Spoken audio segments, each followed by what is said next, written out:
একটু slightly disagree করি, কারণ যখন এই ঘটনাটা ঘটেছিল সেই সময় তখন আমি ঢাকায় ছিলাম হুম। এবং আমি সেখানে দেখেছিলাম যে ওখানে যত মানুষ জড়ো হয়েছিল, এটা কিন্তু simply that was impossible for law and order, law enforcing agencies to tackle that, মানে এত মানুষ জড়ো হয়েছিল। আমার অভিজ্ঞতা আছে, আমি অনেক বড় বড় সমাবেশ কভার করেছি মাঠে থেকে, এবং আমার এস্টিমেশনে ওই সময় প্রথমবার ধানমন্ডি 32 নম্বর এবং তার আশপাশের এলাকায় অন্তত 15 থেকে 20 হাজার লোক জড়ো হয়েছিল। এবং এত বড় একটা ক্রাউডকে কন্ট্রোল করা, এটা একটা কঠিন ব্যাপার ছিল বটে। আপনারা দেখবেন যে সেখানে কিন্তু তখন এক পর্যায়ে সেনাবাহিনীর সদস্যরা উপস্থিত হয়েছিলেন, আইন শৃঙ্খলা রক্ষাকারী সদস্যরা উপস্থিত ছিলেন। যাই হোক, ওটা ছিল একটা অভ্যুত্থান পরবর্তী সময়ে, ঠিক তার কয়েক মাস পরেই, 1 মাস পরেই সেই ব্যাপারটা ঘটে, এবং নাকি তার আগেই, আগেই সেটা ঘটে। না, এখন মূল বিষয়, জি, তারপরে আমি তারপরে তারপরে, হ্যাঁ। হুম। তো মূল বিষয়টা হচ্ছে, দেখেন, যখন একটা দেশে একটা বড় আকারের একটা গণ অভ্যুত্থান সংঘটিত হয় এবং সেখানে কিন্তু অনেকগুলো অ্যাক্টর থাকে, কারণ এই অ্যাক্টরগুলোর আপনি যদি বিচার বিশ্লেষণ করেন, এদের অনেকেরই গণ অভ্যুত্থানে কোনো না কোনো ভাবে ভূমিকা আছে এবং তারা রেখেছে। এবং আমরা তো এটা জানি যে বাংলাদেশে শান্তিপূর্ণ উপায়ে ক্ষমতার হস্তান্তর হয়নি, এটা তো আমরা মানতে হবে। একটা 15 বছর জগদ্দল পাথরের মতো চেপে বসা, যেটাকে ফ্যাসিস্ট সরকার বলে অনেকেও বর্ণনা করছেন, আমিও তাদের সঙ্গে একমত, কারণ তাদের আচার আচরণ, তাদের কথাবার্তা অনেকটা সেটাই নির্দেশ করত। তো সেই সরকারটা কিভাবে সরেছে?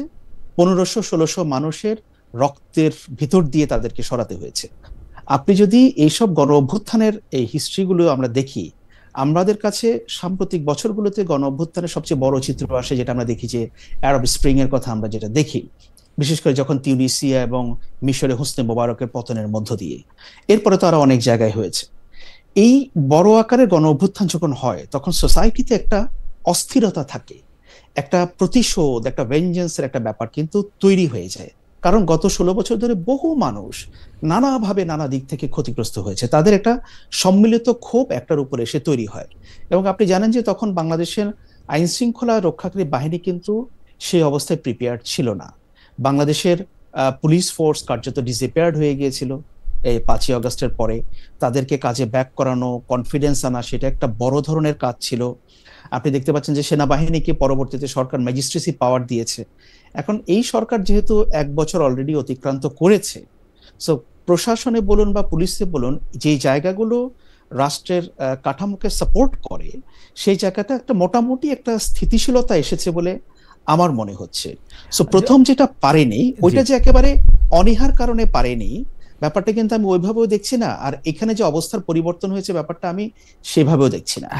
আমি শুধু আপনাকে কয়েকটা জিনিস মনে করা দিতে চাই, জনাব আকবর হোসেন। আপনি বলছেন যে যত মানুষ তখন জড়ো হয়েছিল, তত মানুষ যদি এবারও জড়ো হইতো, তাহলে সরকার এটার মধ্যে কোনো কিছু করতো না, যদি আপনি অ্যাপেল টু অ্যাপেল বলেন না, আর কি। আমি সেটা বলি না, আমি সেটা না, বলিনি। মানে ঘটনা আমি হচ্ছে বলছি যে যে 15-20 পরিস্থিতির, হাজার মানুষ জড়ো হয়েছিল দেখে সরকার ওই বাড়িটা ভাঙার ব্যাপারে বা রক্ষার ব্যাপারে কোনো উদ্যোগ তো নেই নাই। আমি আপনাকে মনে করাই দিই, না, আপনি আইন শৃঙ্খলা বাহিনীর আসার কথা বলছেন। আইন শৃঙ্খলা বাহিনী আসছে হচ্ছে অনেক পরে, এবং তারা একবারের জন্য কাউকে সেখান থেকে বিরত হইতে বলে না একটা নর্মাল সময়ের মধ্যে। সরকারের পক্ষ থেকে আপনি জানেন, সরকারের শীর্ষে যারা বসেছিল তারা বলছে যে কেন এটা এরকম হইতে হয়েছে, কেন এটা এরকম ভাঙতে হয়েছে। আপনি প্রতিশোধের কথা বলতেছিলেন, সেই প্রতিশোধ নেওয়ার যে সময়, সেই সময়ের সেটা অনেক পরে। এইবারও কিন্তু সেম জিনিস, কিন্তু সরকার যেটা করলো এইবার একদম জান পরাণ দিয়ে এটাকে একদম রক্ষা করতে চাইলো। তাহলে এটাকে আপনি সরকারের অবস্থার পরিবর্তন বলবেন না? আচ্ছা, না, সেটা আমি বলছি যে, আমি বলেছি দুটো বিষয়। প্রথম কথা হচ্ছে যে এবারও যদি 15-20 হাজার লোক জড়ো হতো, এটা ভেঙে ফেলতো বা সরকার এটা বাধা দিত, ব্যাপারটা কিন্তু সেরকম না। আমি বলছি যে একটা অবস্থার পরিবর্তন হয়েছে। আমরা যে প্রেক্ষাপটে প্রথমটার কথা বলছি, হুম হুম আপনি দেখবেন যে 5ই আগস্টে, আপনি তো জানেন, এটা আমাদের হুম চোখের সামনে দেখায়, হুম বাংলাদেশের থানাগুলো খালি হয়ে গিয়েছিল, হুম হুম পুলিশ ফোর্সকে মোবিলাইজ করা যাচ্ছিল না। হুম সেনাবাহিনীর সদস্যরা যখন রাস্তায় তারা ছিলেন, তারা গলদঘর্ম হচ্ছিলেন বিভিন্ন জায়গায় ল অ্যান্ড অর্ডারকে তারা মেনটেন করতে। এবং এটা আমি কিন্তু ওই অর্থে প্রতিশোধের কথা বলছি না, আমি বলছি যে 16 বছরে যেহেতু অনেক মানুষ অনেকভাবে ক্ষতিগ্রস্ত হয়েছে, তাদের একটা ক্ষোভ তৈরি হয়। এখন দেখেন, it's a country of 180 million population, এবং এখানে কিন্তু 15-20 হাজার লোক একটা জায়গায় যখন জড়ো হয়ে যায়, তার আগে ঠিক 2 মাস আগে ঠিক আইন শৃঙ্খলা রক্ষাকারী বাহিনীর গুলিতে বাংলাদেশের শত শত মানুষ মারা গেছে। এখন একটা সরকারের অবস্থানটা কি? সরকারের অবস্থানটা দেখুন, আমরা যদি সরকারকে একটা হোলিস্টিক অ্যাপ্রোচে চিন্তা করি, যে সরকারটা পরিচালনা করছেন কে? প্রফেসর ইউনূসের নেতৃত্বে একটা ইন্টারিম গভর্নমেন্ট, তাদের কিছু একটা অ্যাডভাইজারি বোর্ড, মানে মন্ত্রিসভা আমরা যেটাকে বলি, সেটা আছেন। এখন তারা কিন্তু পলিসি নির্ধারণ করতে পারেন। এখন আপনি হয়তো কিছু উদ্ধৃতি আপনি দেবেন, আমি জানি কার কার উদ্ধৃতি আপনি দিবেন সেটা আমি জানি, কিন্তু দেখেন একটা সরকারের ভেতরে অনেক অ্যাক্টর থাকে।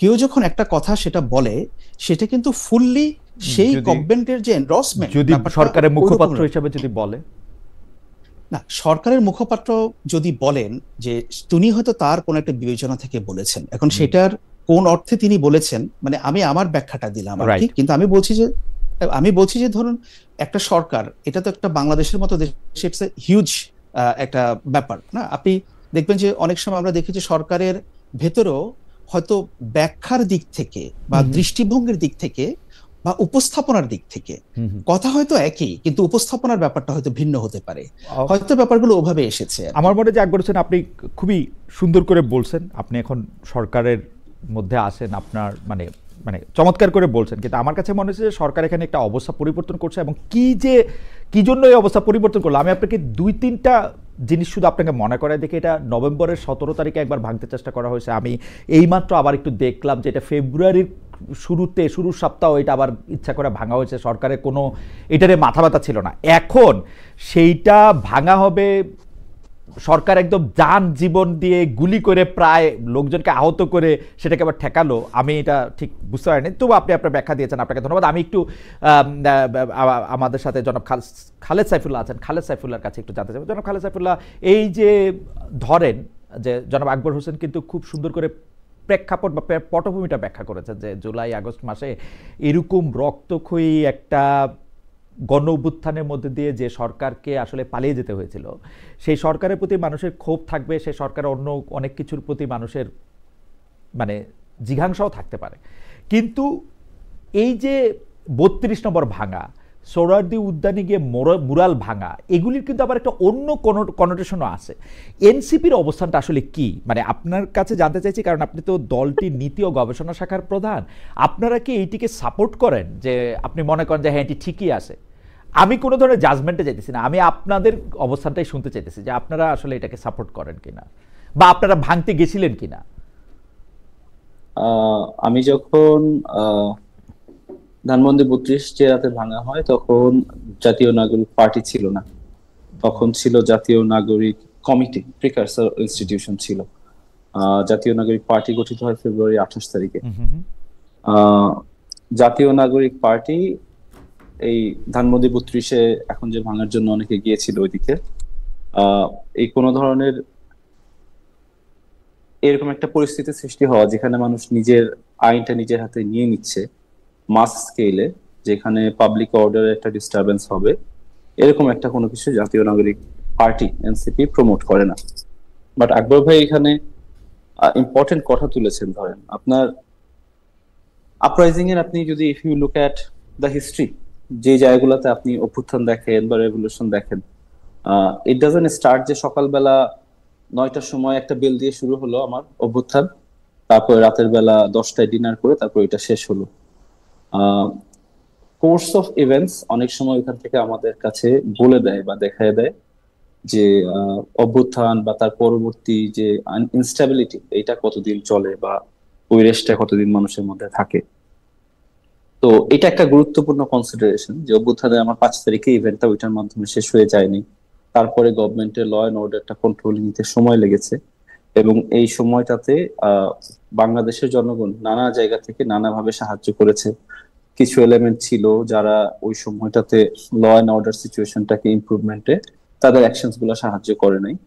বাট আমাদের এনসিপি থেকে what we have been very vocal about, এবং আমরা যেটা নিয়ে আলোচনা করছি, যে আমাদের আইন শৃঙ্খলা পরিস্থিতিকে উন্নতি করতে হবে। দেশে একটা গণতান্ত্রিক যে প্রক্রিয়ার মাধ্যমে যে আমাদের নির্বাচন হতে হবে, এবং এটার মাধ্যমে আমাদেরকে নিয়মতান্ত্রিক ভাবে একটা স্টেবিলিটির দিকে যেতে হবে। আপনি আরেকটু পরিষ্কার করবেন যে আইন শৃঙ্খলার উন্নতি হতে হবে, এটা আমরা দেখতে পাচ্ছি, কিন্তু এনসিপি নেতৃবৃন্দকে আমরা অনেক সময় দেখতে পাই ভালোর জন্যই, মানে এটা নিয়ে আমার সাথেও অনেকবার কথা হয়েছে, অনেক কিছু ভালোর জন্যই, হয়তো রাষ্ট্রে ভালো করার জন্যই, কিন্তু আমরা আইন নিজের হাতে তুলে নিতে দেখি। এইটা কি আপনি ঠিক মনে করেন? আপনি উদাহরণ যদি দেন, উদাহরণ ছাড়া ডিফিকাল্ট কনভারসেশন, রাইট? আচ্ছা, আপনাকে উদাহরণ দিলে যে ধরেন এনসিপির নেতারা একজন উপদেষ্টার বাসা থেকে একটা পোষা প্রাণী নিয়ে জব করে খেয়ে ফেলতেছেন এবং বলতেছেন এটা তাকে জানানোর জন্য আমরা এটা করছি। এনসিপির নেতারা আপনাকে ধরেন রাস্তার কার্পেট তুলে ফেলতেছেন, বলতেছেন যে এটা আমরা বোঝানোর জন্য করতেছি। ধরেন এনসিপির নেতারা কোনো একটা স্কুলে ঢুকে, যখন এনসিপি হয় নাই তখন এটা আরও বেশি হয়েছে, প্রথম দিকে আরও বেশি হয়েছে, কোনো একটা কলেজে ঢুকে তার শিক্ষকের বাদে দিতে বলতেছেন। ধরেন এনসিপির নেতারা কোনো একটা জায়গা থেকে চিফ জুডিশিয়াল ম্যাজিস্ট্রেট চেঞ্জ করে দিচ্ছেন, বলতেছেন যে এটা তারা আওয়ামী লীগের নেতাদের জামিন দিয়ে দিচ্ছে, সেজন্য আমাদের বদলায় দিতে হবে। ধরেন এনসিপির নেতারা প্রকাশ্যে প্রতিবাদ করতেছেন কারণ বিএনপি কোনো একটা জায়গায় চাঁদাবাজি করতেছে, বিএনপি চাঁদাবাজি করতেছে, এটা আমি অস্বীকার করতেছি না, কিন্তু এনসিপি নেতারা সেখানে একটা যদি সুযোগ থাকে তারা যাচ্ছেন, যায় তারপরে তাদেরকে এটাতে বাধা দিচ্ছেন এবং সেটা আবার টেলিভিশনে দেখাচ্ছেন, ক্যামেরা বন্দী করতেছেন। আমরা স্পেসিফিক একটা দুটো এক্সাম্পল নিয়ে আলোচনা করে আগে সুবিধা হবে। ফর এক্সাম্পল ধরেন আমি আপনার শোতেই দেখছি হাসনাতের সাথে you had a very lengthy exchange, যে এক্সচেঞ্জের মাধ্যমে আলোচনা হচ্ছিল যে রাস্তার এখানে দুর্নীতির ব্যাপারে হাসনাত মেড আ কল, যে এখানে যে দুর্নীতি হচ্ছে এটা প্রতিবাদ স্বরূপ, একটা প্রতীকী প্রতিবাদ স্বরূপ হচ্ছিল, হি ডিড দ্যাট অ্যাক্ট, এবং সেটা আপনার ওই শোতে পরিষ্কার করছেন। এবং এটা আপনি দেখবেন আপনি পরিষ্কার হয়েছেন যে এটা করা ঠিক হয়েছে, আপনি পরিষ্কার হয়েছেন এটা করা ঠিক হয়েছে। আপনি এটা do you understand the concept of civil disobedience? আমি যখন ইউকেতে ছিলাম, একটা ওই ক্লাইমেট চেঞ্জ নিয়ে প্রতিবাদ জানানোর জন্য দেয়ার ইজ আ গ্রুপ, ওই গ্রুপ সিভিল ডিসওবিডিয়েন্স এর মাধ্যমে they bring attention to a situation in the society, যে এই সিচুয়েশনটা আর চলতে পারে না। ফর এক্সাম্পল, তারা যখন প্রতিবাদ করছে নিয়মতান্ত্রিক ভাবে যে ক্লাইমেট চেঞ্জের ব্যাপারে আমাদের নীতি নির্ধারকদের মনোযোগ দেওয়া প্রয়োজন, এবং নীতি নির্ধারকরা এই দিকে মনোযোগ দিচ্ছে না, একের পর এক এমন পলিসি হচ্ছে যে পলিসির মাধ্যমে দিনের পর দিন আমাদের পরিবেশটা ধ্বংস হচ্ছে। তখন কিন্তু they have taken a form, যে ফর্মের মাধ্যমে অ্যাটেনশনটা নেয়ার জন্য they try to do that action. Hasnat আপনার কাছে ওইটা এক্সপ্লেন করছিল যে আমাদের দুর্নীতিটা, কারাপশনটা এমন পর্যায়ে আমাদের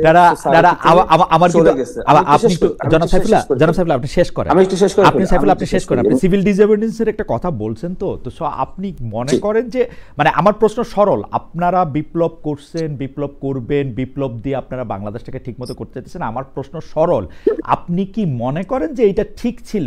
মানে আপনি কিন্তু ক্লাইমেটের ক্ষেত্রে, সিভিল ডিসঅবিডিয়েন্সের ক্ষেত্রে আপনি একটা অন্য বড় আলোচনা আপনি নিয়ে আসছেন, বড় প্রেক্ষাপটে, বৈশ্বিক প্রেক্ষাপটে, আপনি মনে করেন যে বাংলাদেশের ক্ষেত্রে ঠিক আছে, এটা ঠিক ছিল এবং এটা এখনো ঠিক আছে? আমি আপনাকে যেটা বলছি, civil disobedience is a form of protest, এটা as a daily rule. Hasnat Abdullah প্রতিদিন সবগুলো আইন ভাঙছে কিনা, এটা একটা প্রশ্ন। আর একটা প্রশ্ন হচ্ছে, আপনার দুর্নীতি আমাদের এতখানি গ্রাস করেছে, আমাদের রাস্তাঘাটগুলা যে তৈরি হচ্ছে সেই জায়গাগুলা দুর্নীতির কারণে, সেই রাস্তাঘাট বানানোর পরে আপনি 10টা দিনও চলছে না, এবং এটা দিনের পর দিন চলছে, রাইট? এটা রাষ্ট্রকে আস্তে আস্তে ধ্বংসের দিকে নিচ্ছে, পাবলিক মানির ক্ষতি হচ্ছে। এবং এই জায়গায় এটা হাসনাত আব্দুল্লাহ কিন্তু প্রতিদিন যে এটা তোলার জন্য বলছে না, তোলার জন্য করছে না, it's a form of civil disobedience, যেটার মাধ্যমে সে প্রোটেস্ট করছে, it's a form of protest, এবং সেটা হিসাবে ইটস ফাইন। আপনি you would get plenty of examples across the world, plenty of examples across the world, কথা বলছেন যে আপনি মনে করতেছেন এটা ঠিক আছে across the world, তো আমি যে বললামই তাই, জি আপনি এটা ঠিক আছে স্পষ্ট করে বলুন, এটা ঠিক আছে, জি আমি আপনাকে স্পষ্ট করে আপনি জাস্ট এক কথাই নেবেন না, আমি কথাটা আমি স্পষ্ট করছি, সিভিল ডিসওবিডিয়েন্স প্রতীকী প্রোটেস্ট হিসাবে এটা তো ঠিক আছে। কে কোয়ালিফাইড এই প্রতীকী এটা করার জন্য? শুধু এনসিপি না আমরা সবাইও করতে পারবো? আপনি প্রতীকী প্রোটেস্টের যেটা সিভিল ডিসওবিডিয়েন্স এবং প্রতীকী প্রোটেস্টার, এটা কনসেপ্টটা দেখলেই বুঝবেন, it's not calling for everyone two do that. আচ্ছা, এবং প্রত্যেকটা ক্ষেত্রে এটা হচ্ছে না। হাসনাত আব্দুল্লাহ কালকে যদি রেড লাইটটা ক্রস করে চলে যায়, রাইট, ওইটা একটা প্রতীকী প্রোটেস্ট, আমি জানবো কেমনে গেছে কিনা? আপনি তো পুলিশ না, আপনি কিভাবে জানবেন? আপনি দেশের পুলিশ জানবে, রাইট? আপনি কিভাবে জানবেন? তো সেই জন্য এই সিভিল ডিসওবিডিয়েন্সটা এটা চলতে পারে, মানে আপনি মনে করতেছেন যে এটা করা উচিত, বা এটা একটা ফর্ম অফ প্রোটেস্ট, এটা একটা হইতেই পারে? It's established principal, it's exercised across the world. আমার আমি তো সেটাই বলছি, আমি জাস্ট মনে করছি না। ওকে, I'm giving up an established principle. Establish principal. আমার মনে হয় যে আমি আশা করব যে আপনি আপনার কথা শুনতে পাচ্ছেন, এটা মানে আমার একটা আশা। আপনি যদি অন্য, আমার ধারণা যে আপনি আপনার কথা শুনতে পাচ্ছেন। হাওয়েভার আপনি শুনতে পাচ্ছি, আমার অডিয়েন্স শুনতে পাচ্ছে, তারা এই সোর্সে দেখতে পারবে, দে ক্যান ফ্যাক্ট চেক, আপনি ফ্যাক্ট চেক করে আপনার পোস্টে আবার লিখতে পারবেন। না, আমার পোস্টে লেখার দরকার নাই, আপনি আপনার কথা শুনতে পাচ্ছেন, এটা আমি আশা করতেছি। তাহলে আপনি অন্যান্য ঘটনাগুলিকে নিয়ে কি বলতে চান, যে ধরেন এই যে প্রটেস্টের একটা এস্টাবলিশ ফর্ম আপনি যেটা বলতেছেন, সেটা যদি আমরা করতে থাকি এটা আমাদের জন্য ঠিকঠাক হবে? মানে যেহেতু আপনি ইউএসএ তে কখনো দেখেন সিভিল ডিসওবিডিয়েন্স প্রতিটি প্রটেস্ট? আমি সিভিল ডিসওবিডিয়েন্স দেখছি, সিভিল ডিসওবিডিয়েন্স দেখি নাই, আমি তো সেরকম বলি না। আমি বলছি যে এটা বাংলাদেশের জন্য, আমি বাংলাদেশের জন্য এটা ঠিকঠাক আছে কিনা। ধরেন আপনিও করলেন, আমিও করলাম, আমরা সবাই মিলে করলাম, ঠিকঠাক নাকি শুধু আপনারা করলে ঠিকঠাক? মানে আমি সেইটা বুঝতে চাইছি। আপনার দিস ইজ দ্য মিসকনসেপশন। এই জায়গায় বাংলাদেশ কি প্রতিদিন মানুষ অভ্যুত্থান করবে? প্রতিদিন কি মানুষ যে রাস্তায় নেমে যে পুলিশের সামনে যে এরকম করে তর্ক করবে ডে টু ডে লাইফে? People wouldn't do that, right? মানুষ এটা করবে না। এখন আপনি এটা নিয়ে আমাকে বলতেছেন এনসিপি বা যারা হাসনাত আব্দুল্লাহ, নাহিদ ইসলাম, তারা যে গত বছরের জুলাই মাসে, অগস্ট মাসে রাস্তায় নেমে গিয়েছিল, পুলিশকে চ্যালেঞ্জ করেছে, তারা এটা কিভাবে করলো? How can they do that? এটা কি এখন তার মানে বাংলাদেশের যে কোনো মানুষ যে কোনো সময় প্রতিদিন এটা যে করতে পারবে? তার কি কোনো আইন মানবে না? তার সংবিধান কি কোনো মানবে না? আমি কিন্তু এই কথার উত্তর আপনার কাছে কি হবে? এই কথার উত্তর আপনার কাছে কি হবে? আমি বলি জনাব সাইফুল্লাহ, আমরা 15 বছরের একটা দুঃশাসন ঠেকাইতে আপনাদের নেতৃত্বে রাস্তায় আমরা এই আন্দোলনটা দেখছি, গণ অভ্যুত্থান দেখছি। আমাদের নেতৃত্বে না, ছাত্র জনতার, আমাদের মানে সবার নেতৃত্বেই ছিল আর কি। মানে সেইটা মানে আমাদের বলতেও পারবো না আমি, নাকি মানে আপনাদের বলতে না, না বলতে পারেন, বলতে পারেন। তো সেইটার ক্ষেত্রে আমি শুধু এইটাই জানতে চাইতেছি, এটা কতদিন আর কন্টিনিউ করবে এই সিভিল ডিসওবিডিয়েন্সটা? অনলি বিকজ আমরা একটা গণ অভ্যুত্থান করছি, সেজন্য আমরা আইন নিজের হাতে তুলে নিতে পারবো? আমি আরো কয়েকটা উদাহরণ দিলাম আপনাকে। আমি দেখতে পাচ্ছি যে কোনো জায়গায় যে কোনো সময়, যেমন ধরেন বাংলাদেশের কারা বিচার করবে কারা বিচার করবে না, সেইটা একটা মবের মাধ্যমে ঠিক করা হচ্ছে। সেটাকে আবার মবও বলা যেতেছে না, সেটাকে বলা হইতেছে যে না এটা তো এখন এরকম। আমরা দেখব যে একটা বাহিনী সম্পর্কে একটা বলা হচ্ছে, আমরা দেখব যে উপদেষ্টার বাসা থেকে একটা পোষা প্রাণী নিয়ে খায় ফেলা হইতেছে। বলা হচ্ছে যে এটা ফর্ম অফ প্রাণী নিয়ে, পোষা প্রাণী নিয়ে আপনার এখানেই নাসির আপনাকে চ্যালেঞ্জ করছিল। চ্যালেঞ্জ করে নাই, ও আমাকে বলছে আপনি তো বেক্সিমকো থেকে টাকা নিছেন, তাহলে আমি পোষা প্রাণী খাইলে অসুবিধা কি? না, না, আপনার সাথে ওই আলোচনাই বলছিল যে আপনি কোন সোর্স থেকে পাইছেন, যে সোর্স থেকে পাইছেন সোর্সটা ভেরিফিকেশনের জন্য। আপনি যেটা ব্রডার পয়েন্টে আসি, এটা লেটস নট হচ্ছিল এই আলোচনাটা ব্রডার পয়েন্টে তো আমরা আলোচনা করার চেষ্টা করছি যে ল এন্ড অর্ডার সিচুয়েশনটা আমরা কিভাবে হচ্ছিল আমরা ডিল করব, রাইট? দেখেন, ইফ ইউ লুক এট ইট, আমাদের সোসাইটিতে অনেকগুলা চর্চা আছে, অনেকগুলা আচার আচরণ আছে, যে আচার আচরণ গুলা আমাদের সোসাইটিকে একটা ভালো দিকে নিচ্ছে না।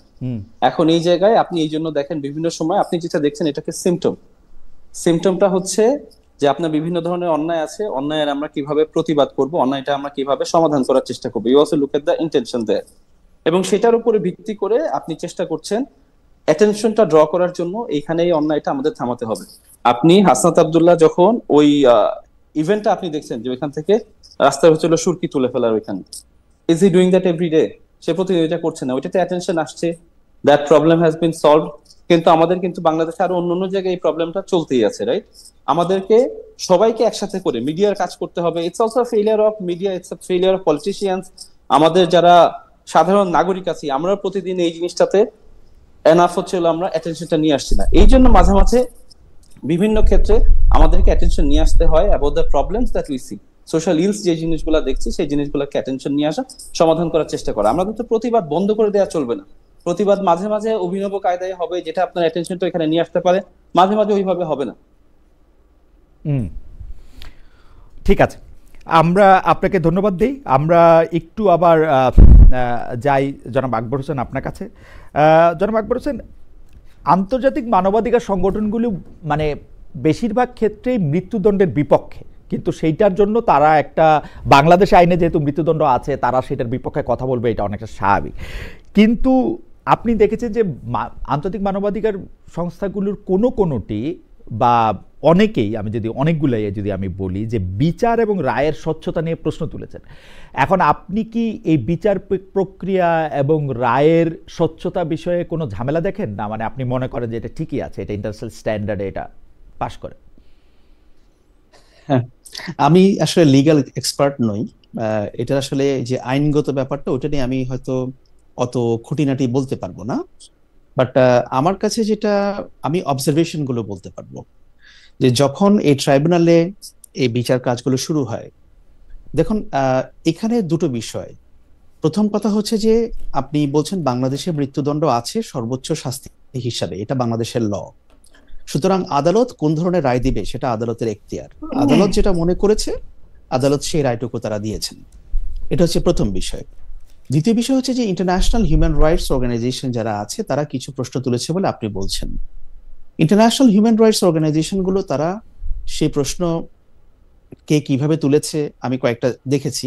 এখন প্রশ্ন হচ্ছে যে বিচারের এখানে যে ব্যাপারটা ঘটেছে, যে 5ই অগস্টের পরে এই মামলাগুলো দায়ের হওয়া, এরপর এগুলোর চার্জ ফ্রেম হওয়া, এগুলোর শুনানি হওয়া, বিচার কাজ হওয়া, একটা দ্রুত গতিতে সেটা গেছে। কারণ হচ্ছে যে এই বিচার নিয়ে বাংলাদেশের মানুষের একটা প্রত্যাশা ছিল, কারণ এতগুলো মানুষ মারা গেছে এবং এটার কোনো বিচার হবে না, এটা কেউই এক্সপেক্ট করে না। এটা ইন্টারন্যাশনাল হিউম্যান রাইটস অর্গানাইজেশন গুলো এক্সপেক্ট করে না। আপনি দেখবেন যে জাতিসংঘ মানবাধিকার বিষয়ক কমিশন, তারা কিন্তু অলরেডি বলেছে যে এই বিচারের মাধ্যমে এটার যারা ভিকটিম, হ্যাঁ, তাদের জন্য একটা গুরুত্বপূর্ণ বিষয় এটা হয়েছে এই বিচারের মাধ্যমে। এখন প্রশ্ন দেখেন, যে কোনো প্রশ্ন বিচার নিয়ে আপনি প্রশ্ন তুলতে চাইলে প্রশ্ন তুলতে পারবেন। এখন ব্যাপারটা হচ্ছে যে সেটা কতটা অ্যাকসেপ্টেবল। এখন সেই অ্যাকসেপ্টেবিলিটির তর্কটা আমরা কিভাবে করব? যেমন আমরা যদি মানবতা বিরোধী অপরাধের যে বিচারগুলো দেখি ইন্টারন্যাশনাল স্ট্যান্ডার্ডে, যেগুলো দ্য হেগে অনুষ্ঠিত হয়, বা অনেক সময় দেখুন রুয়ান্ডায় স্পেশাল ট্রাইব্যুনাল হয়েছে, সিয়েরা লিওনের ক্ষেত্রে হয়েছে, বিভিন্ন জায়গায় হয়েছে এগুলো, কিন্তু সেগুলো কিভাবে পরিচালিত হয়েছে? প্রফেসর ইউনূসের সরকার, এই ইন্টারিম গভর্নমেন্ট, তারা কিন্তু এই বিচার প্রক্রিয়াটাকে ওপেন করে দিয়েছে। এই বিচারটাকে, এটা কিন্তু কোনো ক্লোজ ডোর মানে বিচার প্রক্রিয়া এখানে ছিল না, সবাই এটা অবজার্ভ করতে পেরেছে। এখন সেই অবজারভেশন গুলোর দৃষ্টিভঙ্গি এক একজনের এক এক রকম হতে পারে। আর এই গণ অভ্যুত্থানের যে হত্যাকাণ্ড যেগুলো হয়েছে, মানবাধিকার লঙ্ঘন যেটা ব্যাপকভাবে হয়েছে, এটার ডিজিটাল যে এভিডেন্স, এটা এতই ব্যাপক এবং এটা এতই রিসেন্ট যে এটা প্রমাণ করার জন্য খুব বেশি গলদঘর্ম হতে হবে না। আমরা যদি একটা উদাহরণ দিয়ে দিই, যে সুপেরিয়র রেসপন্সিবিলিটি হিসেবে আমরা যেটা দেখি, যেটা শেখ হাসিনার যে নির্দেশ দেওয়া, যেটা বিবিসি তার ইনভেস্টিগেশনের মাধ্যমে সেটাকে তারা ভেরিফাই করে তারা বলেছিল যে এটা শেখ হাসিনারই কণ্ঠ, এবং সেটাকে অথরাইজ করেছে। এবং আমি বিবিসিতে 19-20 বছর কাজ করেছি, এবং আমার কাছে আমি যতটুকু দেখেছি যে বিবিসি একদম এই ধরনের বিষয়, যেগুলো হাইলি কন্টেনশিয়াস বিষয়, যে একজন ব্যক্তি সম্পর্কে তারা একটা বিষয় বলছে যে কিনা একসময় সাবেক সরকার প্রধান ছিল, তারা নিশ্চিত না হয়ে, ফরেনসিক এভিডেন্স না নিয়ে, সেগুলোকে ক্রস চেকিং না করে এটা তারা বলবে না, এটা তারা বলতো না।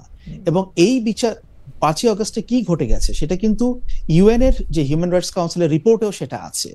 সুতরাং এতগুলো এভিডেন্স যেহেতু পাশাপাশি আছে, সেগুলো থাকার পরে আদালত সেগুলোকে বিবেচনায় নিয়ে যে রায় দিয়েছে, সেটার স্বচ্ছতার ক্ষেত্রে ব্যত্যয় কোথায় ঘটেছে, এটা ঠিক আইনগত অত খুঁটিনাটি বিষয় আমার জানা নেই। কিন্তু আপনি যদি আমাকে বলেন বা যে আপনি কি মনে করেন যে আপনি এটাকে স্বচ্ছভাবে দেখছেন কিনা, অফকোর্স আমি সেটা স্বচ্ছভাবে দেখছি। কারণ যেখানে আপনি অনেক এভিডেন্স খোঁজার দরকার নেই, বাংলাদেশে শত শত মানুষ মারা গেছে, এটা তো সত্যি, এবং শেখ হাসিনা একটা নির্দেশ দিয়েছিল, এটাও সত্যি। যদি এই দুইটা বিষয় আমরা বিবেচনা নেই, তাহলে তো আদালত যেটা রায় দিয়েছেন, সেটা আদালত তার মতো করে রায় দিয়েছেন। বাট হ্যাঁ, আদালতের রায়কে বাংলাদেশের মানুষ ওয়েলকাম জানাচ্ছে, আমি সেটাই দেখছি। সুপিরিয়র অথরিটি কথা আপনি যেটি বলছিলেন, যে আমরা কিন্তু ঢাকা বা চট্টগ্রামের মতো বড় শহরের পুলিশের বড় কর্মকর্তাদের দেখছি যে যদি আইন শৃঙ্খলা পরিস্থিতি এরকম হয়, তারাও তখন মানে বড় ধরনের বা যেটাকে বলা হচ্ছে লেথাল ওয়েপন তারা ব্যবহার করবেন, ওরকম একটা ঘোষণা তারা দিচ্ছেন, ঢাকার কমিশনার, তার আগে চট্টগ্রামের কমিশনার। তো সেই ক্ষেত্রে যদি এরকম কোনো ঘটনা ঘটে, তাহলে কি এটা সুপিরিয়র অথরিটি হিসেবে ডক্টর মোহাম্মদ ইউনূস বা জনাব স্বরাষ্ট্র উপদেষ্টা জাহাঙ্গীর, তারা কি এটার জন্য দায়ী থাকবেন? আপনার কাছে কি মনে হয়? খালেদ ভাই, এটার কনটেক্সটটা কিন্তু অ্যাবসলিউটলি আমি জানি কনটেক্সট ডিফারেন্ট, কারণ জুলাই অগাস্ট মাসই শেখ হাসিনার একমাত্র অপরাধ নয়। তিনি 15 বছর ধরে ক্রমাগত অপরাধ করে এসেছেন, গুম করছেন, খুন করছেন, তারপরে হচ্ছে যে বেআইনিভাবে বিভিন্ন মামলা করে তার রাজনৈতিক প্রতিপক্ষকে দমন করার চেষ্টা করছেন।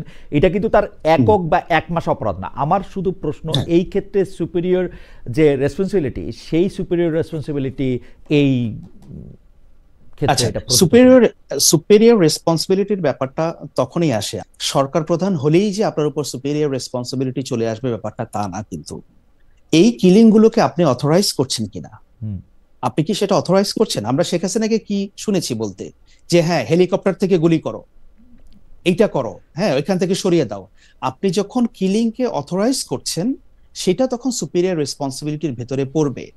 আর আপনি as a head of the state or head of the government, যে ফরম্যাটে আমরা বলি না কেন, যদি আপনি সেটাকে অথরাইজ না করেন, আপনি যদি সেই নির্দেশনা না দিয়ে থাকেন, যদি কোনো অফিসার তার নিজের বাড়াবাড়ি স্বরূপ সেটা করে থাকে, বা সেখানে তার অতি কোনো উৎসাহ থাকে, বা সেখানে তার কোনো ভূমিকা থাকে, এটা অ্যাবসলিউটলি তার উপরেই বর্তাবে। কিন্তু এটা দেখতে হবে যে ওই কথাগুলোর কারণে বা ওই অ্যাক্টিভিটির কারণে ক্রমাগত ব্যাপারগুলো ঘটছে কিনা এবং রাষ্ট্র সেখানে নীরব ভূমিকা পালন করছে কিনা।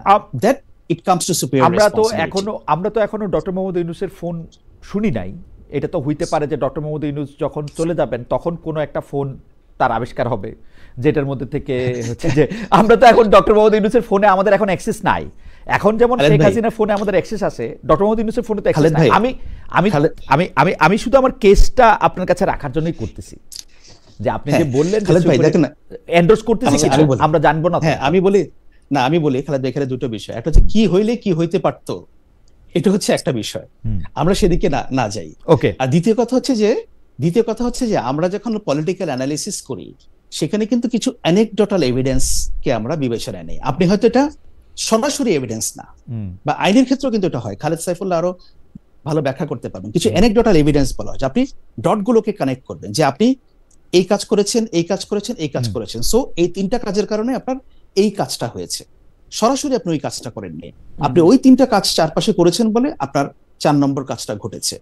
সো আমরা যদি সেই অ্যানেকডোটাল এভিডেন্স গুলো দেখি, তাহলে কি এখনো পর্যন্ত ফোন কলস লিক হোক বা না হোক, আপনি বলছেন যে কি হইলে কি হইতে পারিত, সেটাকে আমরা বিবেচনা না দিয়ে অ্যানেকডোটাল এভিডেন্স কি সে কথা বলে? ওকে, আপনি অ্যানেকডোটাল এভিডেন্সের কথা আপনি বলতেছেন। আমি আরেকটু বেশি করে বলতে চাই যে মানে 15 বছর ধরে শেখ হাসিনা যখন ক্ষমতায় ছিলেন তিনি নানা ধরনের নানা ফরম্যাটে এমন অনেক কিছু করছেন, যেটা সংবিধানে ভায়োলেশন করছেন, যেটা মানবাধিকারে ভায়োলেশন করছেন, সেটা অনেক কিছুর ভায়োলেশন করছেন। কিন্তু আমার কথা ছিল যে এই বিচারের রায়টা, বিচার প্রক্রিয়াটা স্বচ্ছ হয়েছে কিনা আপনি মনে করতেছেন সেটা স্বচ্ছ হয়েছে। আপনি বিবিসির কথা বলতেছিলেন যে বিবিসি আসলে এগুলি ব্যাপারে খুবই সাবধান থাকে। আমরা জানি যে বিবিসির এই ব্যাপারে খ্যাতি রয়েছে, কিন্তু বিবিসি আবার ভুলও করে। আপনি জানেন যে ডোনাল্ড ট্রাম্পের ব্যাপারে যে তারা ভুল করছিল, তারা এত বছর পরে আইসাও তারা এটার ব্যাপারে তারা, আপনি জানেন যে তারা আসলে প্রত্যেক করছেন, অনেক কিছু করছেন। হাওয়েভার আমি প্রশ্নগুলি করে রাখলাম আর কি। আমি একটু আবার জনাব খালেদ সাইফুল্লাহ আপনার কাছে আসি। জনাব খালেদ সাইফুল্লাহ, মানে মুশকিল হচ্ছে যে আপনারা তো অনেক বেশি জনপ্রিয়, মানে এটা মুশকিল, এটা আনন্দেরই খবর।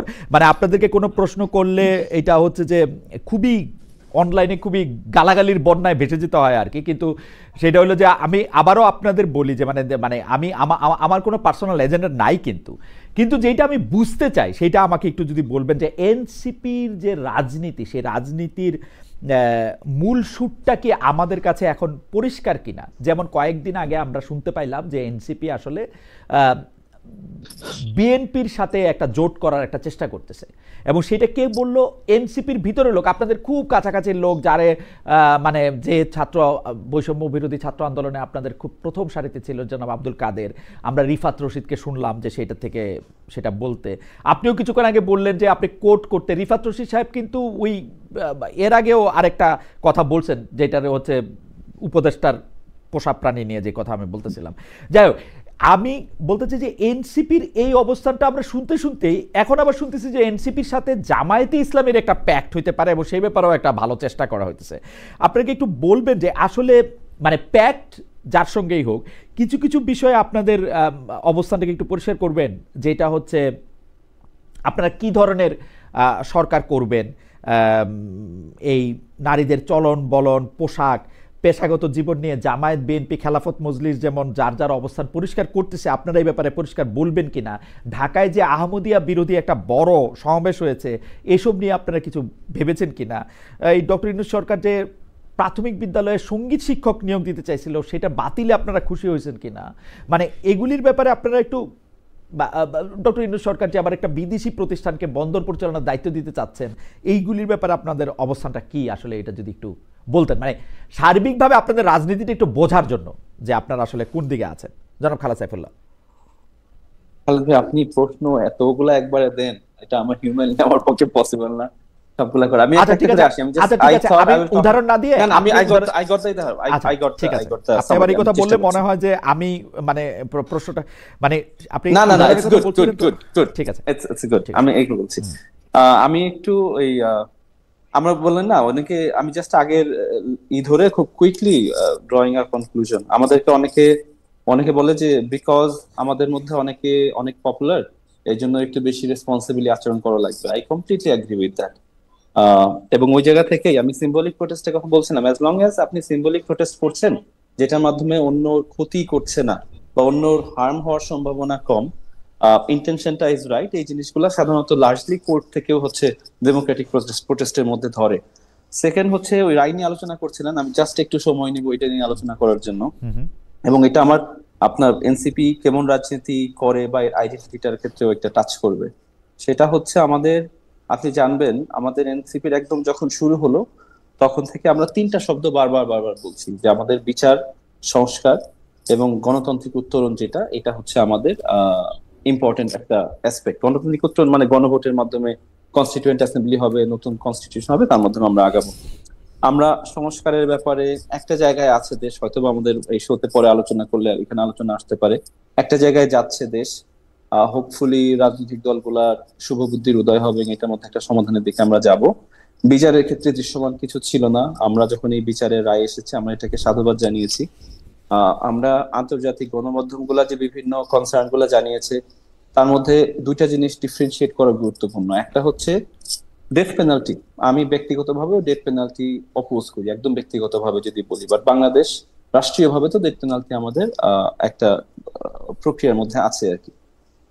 সো ওই দিক থেকে বলতে গেলে ডেথ পেনাল্টি নিয়ে আমাদের ইন্টারন্যাশনাল যে অর্গানাইজেশন গুলো আছে তারা অবজেকশন জানিয়েছে, that is duly noted, they have that right. তারা সব দেশেই ডেথ পেনাল্টির ব্যাপারে অপোজ করে, ইউএসএ তে করে, জাপানেও করে, বা ইন্ডিয়াতে যেখানেই হোক তারা ডেথ পেনাল্টির অপোজ করে। প্রসিডিউরাল আনফেয়ার ট্রায়ালের ব্যাপারে যে আলোচনাগুলো আসছে ওইখানে তিনটা, আমি যদি অ্যামনেস্টি সবচেয়ে বেশি স্কেলিং একটা রিমার্ক আর কি ওইখানে দিয়েছে, রাইট? অ্যামনেস্টি এখানে একটা জিনিস গুরুত্বপূর্ণ, ওনারা বলছেন যে এই যে কোর্টটা হিস্টোরিক্যালি তার ইম্পার্শিয়ালিটি নিয়ে কিছু প্রশ্ন আছে। হিস্টোরিক্যালি এই কোর্ট ইনস্টিটিউশনটা উইক হিসেবে জানে, বাট এইটা অ্যামনেস্টির ওইখানে ভালো হতো যদি ওনারা একটু স্পষ্ট করতেন যে এই যে হিস্টোরিক্যালি যে উইক এবং সেটা যে অন্য একটা রেজিমের সময় ছিল, এবং যে স্টেপস গুলো এখন নেওয়ার চেষ্টা করা হয়েছে এটাকে স্ট্রেনথেন করার জন্য, এটা গুরুত্বপূর্ণ। কারণ এর আগে যুক্তিযুক্ত কিছু কারণেই আমরা জেনেছি কিছু জিনিস স্কাইপে হচ্ছিল, কলের ব্যাপার লিক হয়েছে, আরো কিছু কারণে ইম্পার্শিয়ালিটি নিয়ে প্রশ্ন ছিল। এই কোর্টটা নিয়ে এই প্রশ্নটা সাধারণত করেনি, বাট কয়েকটা বিষয়ে প্রশ্ন আছে যেটা আমার মনে হয় ইম্পর্টেন্ট। একটা হচ্ছে ট্রায়াল ইন অ্যাবসেন্সিয়া, যে অনুপস্থিতিতে ট্রায়াল হওয়া। আমাদের কিন্তু দেখেন এই ক্রাইম এগেইনস্ট হিউম্যানিটি, মানবতা বিরোধী অপরাধ, এটা কিন্তু খুনের থেকেও বড় অপরাধ, রাইট? তো আপনি দেখবেন খুন বা অন্য ক্রাইমের ক্ষেত্রে কিন্তু বাংলাদেশে অ্যাবসেন্সিয়াতে ট্রায়াল হয়। তো এখন ইন্টারন্যাশনাল স্ট্যান্ডার্ডের সাথে মানানোর জন্য যদি এখানে অ্যাবসেন্সিয়াতে ট্রায়ালটা যদি না থাকতো, তাহলে কিন্তু আমরা দেখা যেত যে খুনের ক্ষেত্রে অ্যাবসেন্সিয়াতে ট্রায়াল হচ্ছে, তার থেকে বড় অপরাধের ট্রায়াল কিন্তু আটকে যাচ্ছে। এবং আপনি জানবেন যে হচ্ছে ইন্টারন্যাশনাল ক্রাইমস ট্রাইব্যুনালে, আমার বাংলাদেশেরটা না আর কি, ওইখানে 25 বছরে মাত্র 35টা কেসে ট্রায়াল হইতে পারছে, কারণ অ্যাবসেন্সিয়াতে তারা ট্রায়াল করে না। It's a very কাম্বারসাম process. ওইটা নিয়ে অ্যামনেস্টির একটা প্রিন্সিপাল একটা কমেন্ট আছে যেটা আমরা অ্যাকনলেজ করি, বাট অলসো বাংলাদেশের রিয়ালিটির সাথে ওইখানে হচ্ছিল কাজ করে না। আরো প্রশ্ন আছে, ক্রস এক্সামিনেশন নিয়ে প্রশ্ন আছে, আর একটা হচ্ছিল খুব দ্রুত ট্রায়াল হয়েছে কিনা, যে জায়গায় ওইখানে খুব বেশি একটা ডিটেলস ওনারা দেন নাই। আমি ওইখানে খুব ডিটেলসে যাচ্ছি না। যে কনসার্ন গুলো আছে এই কনসার্ন গুলো দেখতে হবে আসলে কোন বস্তুনিষ্ঠ কোন বিষয়ের উপর ভিত্তি করে এই কনসার্ন গুলো আসে। যদি সত্যি বলে যে এখানে খুব দ্রুত ট্রায়াল হয়েছে, 1 বছরের মধ্যে হয়েছে, যেটা দেখা গুরুত্বপূর্ণ এমন কি হয়েছে কিনা, যে অ্যাটর্নি ওইখানে সময় চেয়েছে, বাট কোর্ট তাকে কোনো সময়ই দেয়নি। কারণ আমার মনে আছে যখন একদম প্রথম ট্রায়ালটা শুরু হয় তখন লয়াররা আমরা যেটা বলি, আমরা কোর্টের কাছে যে একটু বেশি সময় চাই, কোর্ট একটু কম সময় দেয়। তখন চেয়েছিল 2 সপ্তাহ সময়, কোর্ট 1 সপ্তাহ সময় দিয়েছিল। এই সামারি শেষ যে হচ্ছিল আর্গুমেন্ট, এটার জন্য 7 দিনের জায়গায় কোর্ট এখানে 3 দিনের মতো সময় দিয়েছে। বিভিন্ন সময় কোর্ট সময় অ্যালাউ করেছে। বাট আমাদের যদি আমরা দেখতে পারতাম যে বাংলাদেশে অন্যান্য স্পিডি যে ট্রায়াল গুলা হয়, সেই ট্রায়ালের থেকে এই ট্রায়ালে কম সময় দেয়া হয়েছে কিনা, বা যখন টাইম প্রেয়ার ছিল সেগুলা বেশি ইগনোর করেছে কিনা কোর্ট, তাহলে হয়তো আমরা আরেকটু ক্লিয়ারলি জানতে পারতাম যে এখানে ডিউ প্রসেসের ক্ষেত্রে আর কি কি ঝামেলা হয়তো বা হয়েছে। শেষে চলে যেয়ে আমাদের আসলে এনসিপির আইডেন্টিটিটা কি, আমাদের পলিটিক্সের আইডেন্টিটিটা কি, বা আমাদের পলিসিটা কোন জায়গায়। ওই জায়গায় খুব সহজভাবে যদি বলি, আমাদের এনসিপি তো জুলাই আপরাইজিং এর পরে এসেছে। সো জুলাই আপরাইজিং এর ক্ষেত্রে মানুষের একটা খুবই আর্নেস্ট একটা চাওয়া ছিল যে আমাদের দেশটা বৈষম্যহীন হবে। বৈষম্যহীন একটা দেশ কিন্তু একদিনে 2 দিনে হয় না। সাউথ আফ্রিকাতে ওই অ্যাপারথাইডের পরে যে টার্মটা এখানে এসেছে, ট্রান্সফরমেশনাল ইকুয়ালিটি, বৈষম্য দূর করার জন্য ওনারা ইকুয়ালিটি চায়, এটা ট্রান্সফরমেশনের প্রসেসের মধ্যে দিয়ে যাবে। সেটা অনেক দিনের একটা প্রক্রিয়া ছিল। আমরা এনসিপি থেকে এই বৈষম্যটা দূর করার জন্য আমরা কাজ করব, এখন স্টেপ নিব, কনসিস্টেন্টলি কাজ করব। এটা 5 বছর, 10 বছর, 15 বছর, 20 বছর, যত বছর সময় লাগুক আমরা এটা করার চেষ্টা করব। দ্যাট ইজ আমাদের একটা কোর প্রিন্সিপাল। সেকেন্ড হচ্ছে, মানুষের কিন্তু ভোটাধিকার হরণ করেছিল, এবং আমাদের যখন আমাদের সবাই রাস্তায় নেমে এসেছিল, একটা আন্ডারপিনিং একটা কারণ ছিল কিন্তু আমাদের ডেমোক্রেসির অভাব। ডেমোক্রেসি যদি থাকতো, মানুষ যদি পিসফুলি তাদের ডিমান্ডটা জানাতে পারতো, সরকার যদি সেটা শুনতো, তাহলেও আমাদের কিন্তু এরকম একটা পরিস্থিতিতে আসতে হতো না। তো ডেমোক্রেসি আমাদের একটা খুব একটা কোর আইডিয়াল, যে আমাদের গণতান্ত্রিক যে মূল্যবোধ, এটা আমাদের বজায় রাখতে হবে। সামাজিক সুবিচার একটা খুবই ইম্পর্টেন্ট এরিয়া, কারণ সামাজিক সুবিচার আমাদের নাই, নাগরিকের আমাদের মর্যাদা নাই। একটা নাগরিক যখন একটা সরকারি অফিসে যাচ্ছে, একটা কোনো একটা সুবিধার, কোনো একটা সেবার জন্য, তাদেরকে এমন ভাবে ট্রিট করা হচ্ছে যে তারা মর্যাদাকর তখন ফিল করে না অনেক সময়। এটা আমাদের কালচারের অংশ হয়ে গিয়েছে। তো এটা আস্তে আস্তে ডিসমেন্টল করা, এটা হচ্ছে একটা ইম্পর্টেন্ট জায়গা। ইকোনমিক ইকুয়ালিটির কথা চিন্তা ভাবনা করা, কনস্টিটিউশনালি যে আমাদের একনায়কতন্ত্র আছে সেটাকে ডিসমেন্টল করা, আমাদের কোর আইডিয়ালিজম গুলো, এই জিনিসগুলো আমাদেরকে ভাবায়, আমরা চিন্তা করি, আলোচনা করি, আমরা যেটা নিয়ে কর্মসূচি দিই সেটা এটার মধ্যে মোটামুটি অন্তর্ভুক্ত। আমরা উঠান বৈঠকে যে আলোচনা করি। আমি অনেকক্ষণ কথা বলছি, খুব কুইকলি বলে, আপনি নারী অধিকারের কথা বলছিলেন আর কি। নারী অধিকারের ক্ষেত্রে আমাদের পার্টি থেকে ইটস ভেরি ক্লিয়ার। আপনি দেখবেন যে পলিসি পজিশনস গুলাতে আমরা কোন পজিশনস গুলা নিচ্ছি। আমরা যখনই হলো এই ঐক্যমত্য কমিশনে যখন আলোচনা হলো নারীদের পার্লামেন্টে কেমন প্রতিনিধিত্ব থাকবে, ওইখানে আমাদের পার্টি আমরা সবচেয়ে বেশি রোবাস্ট ভাবে আর্গু করেছি যে নারীদের জনাব সাইফুল্লাহ, আমার যদি একটু উদাহরণ দিতে দেন, আমি একটু উদাহরণ দিই। যেমন জামায়াতের পক্ষ থেকে বলা হলো যে মেয়েরা 5 ঘন্টা কাজ করলেই সমান টাকা পাবে, তো বা মেয়েদেরকে কাজ করার ক্ষেত্রে একটু নিরুৎসাহিতই করা হলো। বা ধরেন অন্য একটা পার্টি এরকম করে বলল যে আমরা চাই যে বাংলাদেশে শারিয়া প্রতিষ্ঠিত হোক। এই ক্ষেত্রে আপনাদের অবস্থান আসলে কি থাকে? ধরেন আহমদিয়ারা বিরাট একটা সভা করলো, যেইখানের মধ্যে থেকে তাদের মৃত্যুদণ্ড দাবি করা হলো, অমুসলিম ঘোষণা করা হলো, তাদের সাথে কোনো সম্পর্ক, এইসব ক্ষেত্রে আপনাদের মানে অবস্থানটা আসলে কি হবে? এইটা কি পরিষ্কার?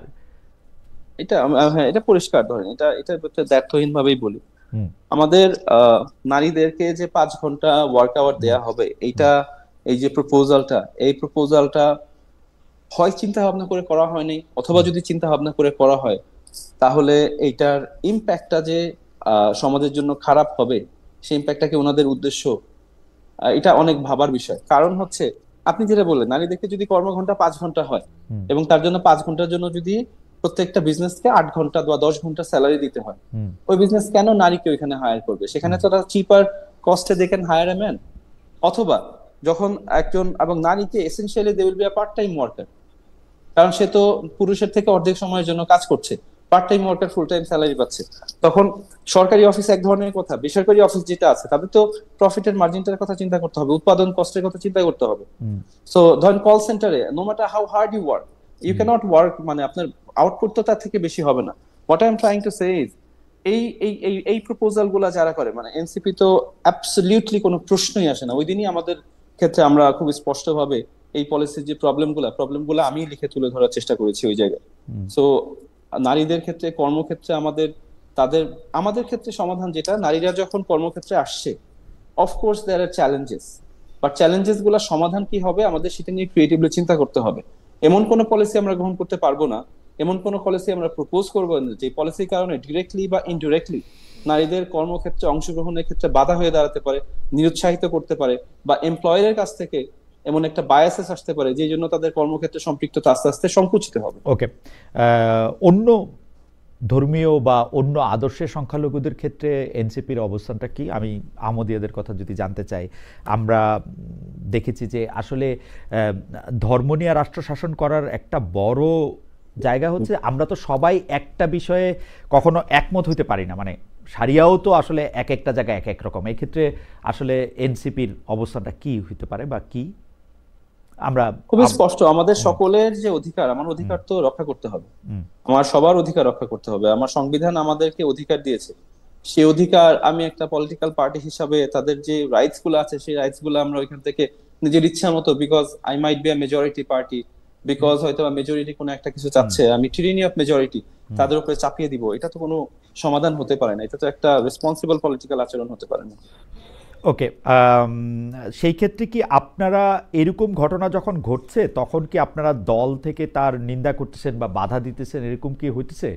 যেমন আপনাদের উপর তো অনেক বেশি প্রত্যাশা থাকে, কিন্তু সেই প্রত্যাশার ক্ষেত্রে একটা সমালোচনা আপনাদের প্রতি যে আপনারা আসলে বেশিরভাগ মানুষ যেটা চাইতেছেন বা বেশিরভাগ মানুষ যেটা মনে করতেছেন, যেটাকে অনেকে আবার একটু আপনাদেরকে নিন্দা করে জনতুষ্টিমূলক আচরণ বলেন, সেইটা কি করতে চান নাকি আসলে ন্যায় ভিত্তিক একটা অবস্থান নিতে চান? আপনি এতক্ষণ আমার যেটা শুনলেন এটা কি জনতুষ্টির জন্য বললাম নাকি যেটা রাইটস এর জন্য বললাম? বিকজ এটা তো মানুষের অধিকার, মানুষের অধিকার তো আমি কেড়ে নিতে পারি না। আমরা রাজনীতি করছি, আমি আপনাকে বললাম না আমাদের যে উদ্দেশ্য বা আমাদের নাগরিকের অধিকার হরণ করা হচ্ছিল, এই জন্য মানুষ রাস্তায় নেমে আসছে তার অধিকার রক্ষা করার জন্য। এখন অধিকার রক্ষা করাই আমাদের পলিটিক্স। এখন এখানে আমি 10 জনের অধিকার রক্ষা করলাম, বাকি 2 জনের অধিকার আমি কেড়ে নিলাম, তাহলে তো এটা হলো না।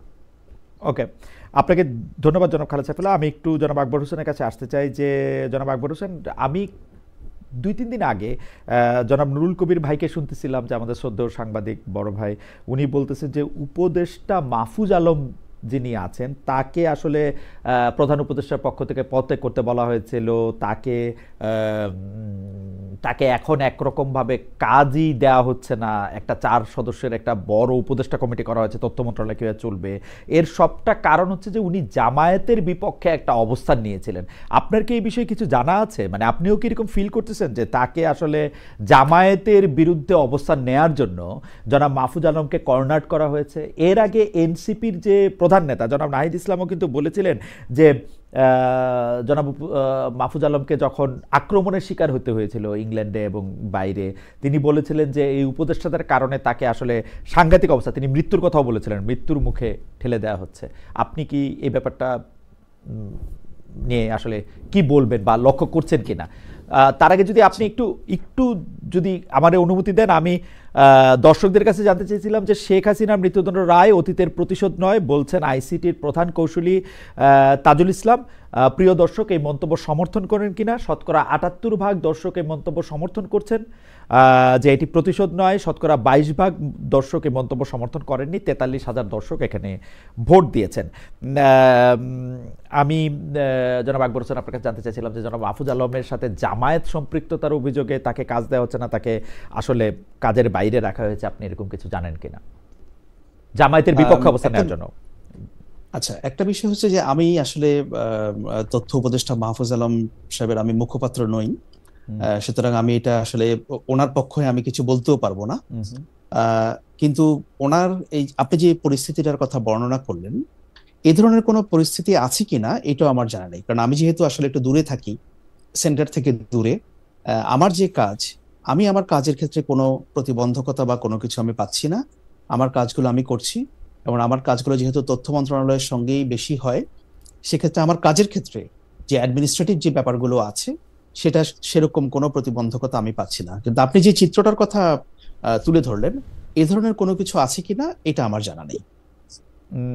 আপনি এই ধরনের কোনো কিছু মানে তথ্য মন্ত্রণালয়ের সঙ্গে বা তথ্য মন্ত্রণালয়ের যিনি সিইও আছেন, তথ্য উপদেষ্টার সঙ্গে আপনার সরাসরি কোনো কাজ বা উনি আপনার কাজের সাথে কোনোভাবে সম্পৃক্তও নন? না, উনি ডে টু ডে অ্যাক্টিভিটির সঙ্গে উনি কখনোই সম্পৃক্ত নন।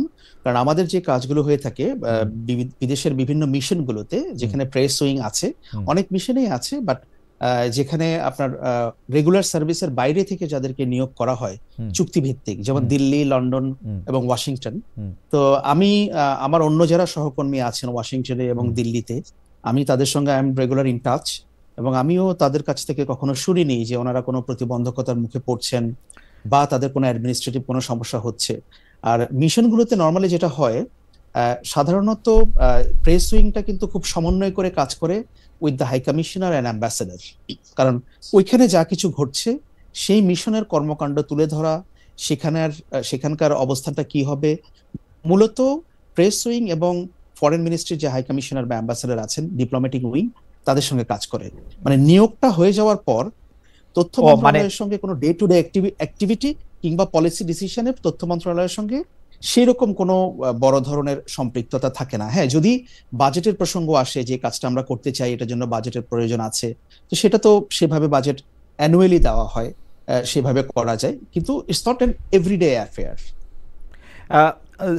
মানে জনাব মাহফুজ আলমের সঙ্গে, মানে মাহফুজ আলমের সঙ্গে যদি এরকম কিছু, যেটা নুরুল কবির ভাই বলছিলেন, যে এরকম কিছু যদি হয়েও থাকে, যে তাকে আসলে পদত্যাগ করতে বলা হয়েছিল বা তাকে আসলে কাজকর্ম করতে দেওয়া হচ্ছে না, এটা হয়েও থাকলো, আপনার ডে টু ডে অ্যাক্টিভিটিতে সেটা বোঝার কোনো কারণ নাই? একদমই না, একদমই এটা আসলে বোঝার কারণও নেই। আচ্ছা আচ্ছা, আপনি এই শেখ হাসিনার বিরুদ্ধে মৃত্যুদণ্ডের রায় হওয়ার পরে আপনাকে কি ব্রিটিশ গণমাধ্যম আপনার কাছে অ্যাপ্রোচ করেছিলেন যে সরকারের আপনার মন্তব্যের জন্য বা অ্যাম্বাসেডারের মন্তব্যের জন্য বা সরকারের মন্তব্যের জন্য বা এরকম কোনো কিছুর জন্য কি আপনাকে ব্রিটিশ গণমাধ্যম কোনো, যেটাকে আমরা আসলে রেগুলার টেলিভিশন বা নিউজ পেপার, যে কয়টা ব্রডশিট বা ট্যাবলেট আছে? জি, আমি বুঝতে পেরেছি। আপনি দেখবেন যে এই রায়টা কিন্তু শুধু ব্রিটিশ গণমাধ্যম না, ওয়ার্ল্ডের একদম সব যে ইন্টারন্যাশনাল মিডিয়াগুলো যা আছে সব জায়গায় কিন্তু এটা বড় করে এটাকে কভার করা হয়েছে। এবং এই রায়কে কেন্দ্র করে কিন্তু ব্রিটিশ গণমাধ্যমের আগ্রহটা আরো আগে থেকেই ছিল। তো নর্মালি ওনারা যেটা করেন, যে যখন এটা ডে টু, ধরেন এটা যখন মানে রেগুলার ইভেন্ট থাকে, মানে একটা ব্রেকিং নিউজ থাকে, তখন তো ওনারা সব পক্ষের বক্তব্য ইজিলি পেয়ে যাচ্ছেন। আর যদি কোনো সেখানে স্পেশাল কোনো কারো বক্তব্যের প্রয়োজন হয়, হয়তো তাদের করেসপন্ডেন্ট এখানে নেই, তখন যখন আমাদের সঙ্গে বিশেষ করে আমার সঙ্গে যখন যোগাযোগ করা হয়, আমার মূল কাজটা হচ্ছে ওনাদেরকে ফেসিলিটেট করা, যাতে করে ওনারা খুব কুইকলি কানেক্ট করতে পারেন বাংলাদেশের সংশ্লিষ্ট ব্যক্তিদের সঙ্গে। তো সেটা আমরা করে থাকি। এবং এখানে খালেদ ভাই, আপনাকে আরেকটা বিষয় আমি জানিয়ে রাখি, সেটা হচ্ছে যে আপনি হয়তো জানবেন যে বাংলাদেশে 2024 সাল পর্যন্ত প্রায় 8 থেকে 10 বছর বিদেশি সাংবাদিকদের জন্য, মানবাধিকার কর্মীদের জন্য ভিসা প্রদান নিষিদ্ধ ছিল, অলমোস্ট নিষিদ্ধ ছিল। মানে সরকারের সঙ্গে নেগোশিয়েট করে, মানে আমি এটার সাথে একটু যুক্ত করি, আমিও যেহেতু ডয়েচে ভেলেতে ছিলাম, অনেক জার্মান বন্ধুরা আমাকে বলতেন যে বাংলাদেশে ভিসা পাওয়া এখন পৃথিবীর যে কোনো দেশের, বা মানবাধিকার কর্মীরা বন্ধুরা বলতেন, এবং সিলেক্টিভ মানবাধিকার কর্মীরা আসলে ভিসা পেতেন, মানে যারা আসলে মানে মানে এখন আমাদের যে পলিসিটা, আমরা যেটা মানে আমি লন্ডনের কথা বলতে পারি, যে কোনো সাংবাদিক ভিসার জন্য যদি অ্যাপ্লাই করেন, তাদেরকে within 72 hours or even less, তার কম সময়ের মধ্যে ভিসা দেওয়া হচ্ছে। আর যদি ব্রেকিং নিউজ সিনারিও থাকে, যে এখন এই মুহূর্তে বাংলাদেশে কোনো ঘটনা ঘটেছে, এখন সাংবাদিকের তো এখনই আসতে হবে, তা তো 3 দিন পরে বা 5 দিন পরে ফ্লাইটে উঠলে হবে না। আমি যদি তাকে 5 দিনের জন্য ভিসা ঘুরাই, সেক্ষেত্রে আমাদের পলিসিটা হচ্ছে আমরা ইমিডিয়েটলি তাদেরকে ভিসা করব। কারণ আমরা চাই, দেখেন, আমি যেহেতু সাংবাদিক ছিলাম, আমার কাছে মনে হয় যে সাংবাদিকদের আটকে রেখে কোনো লাভ হয় না, কোনো লাভ নাই আর কি। আমারও তাই মনে হয়। কারণ শেখ হাসিনা সাংবাদিককে অনেক আটকে রাখলেও ওই রূপপুরের বালিশ, স্বর্ণের চুরি, তারপরে আরো বিভিন্ন রকম দুর্নীতির খবর, এস আলম, এগুলি প্রত্যেকটা কিন্তু তার আমলেও বাইর হয়েছে। মানে নানা ধরনের চাপে থাকলেও দেশের থেকে দেশের সাংবাদিকরাই বাইর করছে, মানে নানা ধরনের নানা কিছু। জনাব আকবর, আপনারও নিশ্চয়ই এগুলি মনে থাকবে।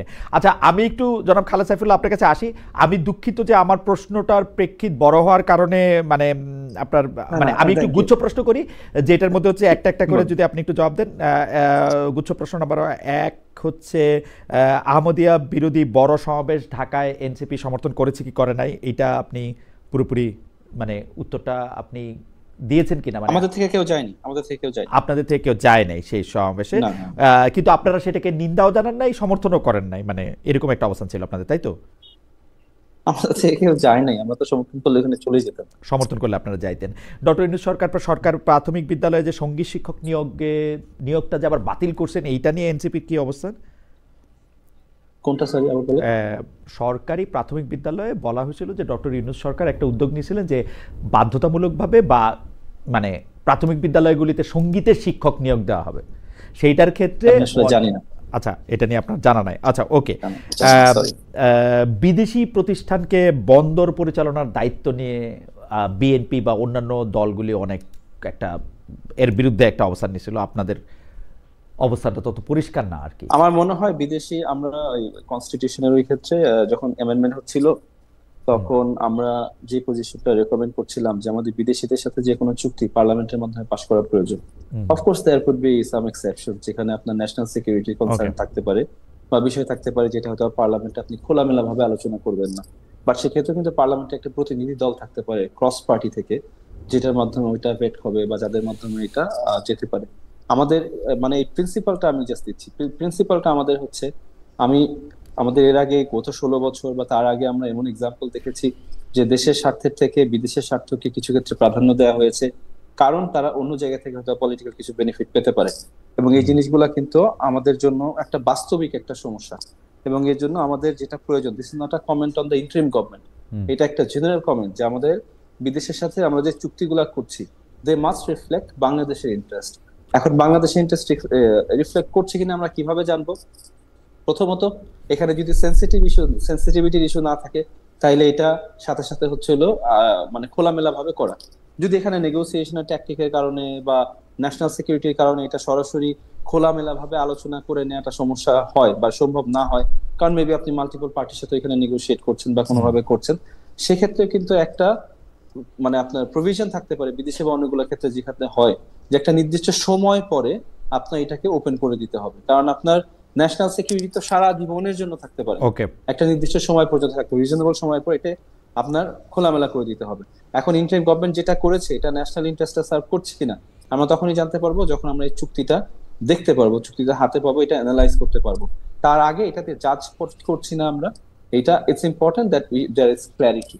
এখন এটা নিয়ে আমরা we are trying to seek clarity, আমরা আলোচনা করার চেষ্টা করেছি যে আমাদের সাথে আলোচনা করে বা আমাদের জানাটা প্রয়োজন, স্টেক হোল্ডারের সাথে আলোচনাটা প্রয়োজন। জি, আপনি আলোচনা এবং পরবর্তীকালে পার্লামেন্টে আলোচনা করে দরকার হলে অন্য ন্যাশনাল সিকিউরিটি প্রয়োজন না হলে সেটা সিদ্ধান্তের ব্যাপারে। আমি আরো কিছু ব্যাপারে আপনাকে দু একটা প্রশ্ন করতেছি। আমি দর্শকদের মতামত খুবই আকর্ষণীয়, যার মধ্যে জনাব মোহাম্মদ শিবলু ইনি অনেকগুলি মতামত পাঠিয়েছেন। একটি মতামত হচ্ছে খালেদ ভাই এনসিপির ব্যাপারে বেশ নমনীয়, এই কথাটাই তিনি অনেকবার লিখছেন যে খালেদ ভাই এনসিপির ব্যাপারে বেশ নমনীয়। আরেকটা হচ্ছে কাউসার আল মামুন, জি আর ইন্টারেস্টিং শোনেন না, কাউসার আল মামুন বলছেন যে খালেদ ভাই ধরে মাছ না চুই পানি আওয়ামী প্রোডাক্ট। ইন্টারেস্টিং, আমি যেটা মানে আওয়ামী প্রোডাক্ট বাহ।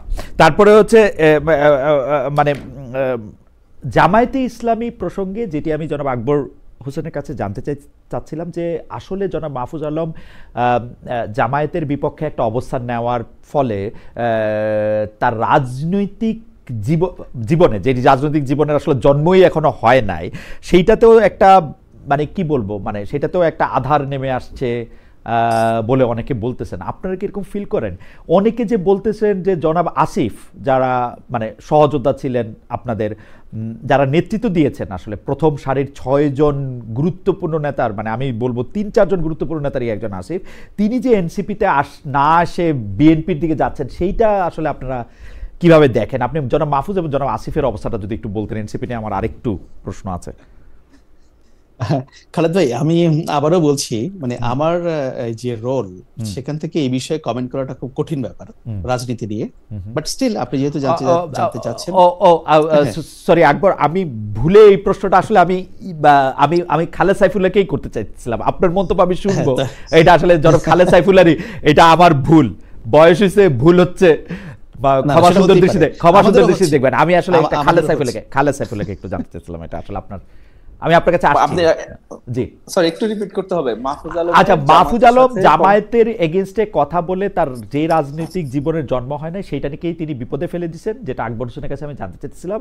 প্লাস হচ্ছে যে আসিফ, যিনি আপনাদের একজন সহযোদ্ধা, তিনি আসলে আপনাদের রাজনীতিতে না এসে বিএনপি রাজনীতিতে আসছেন।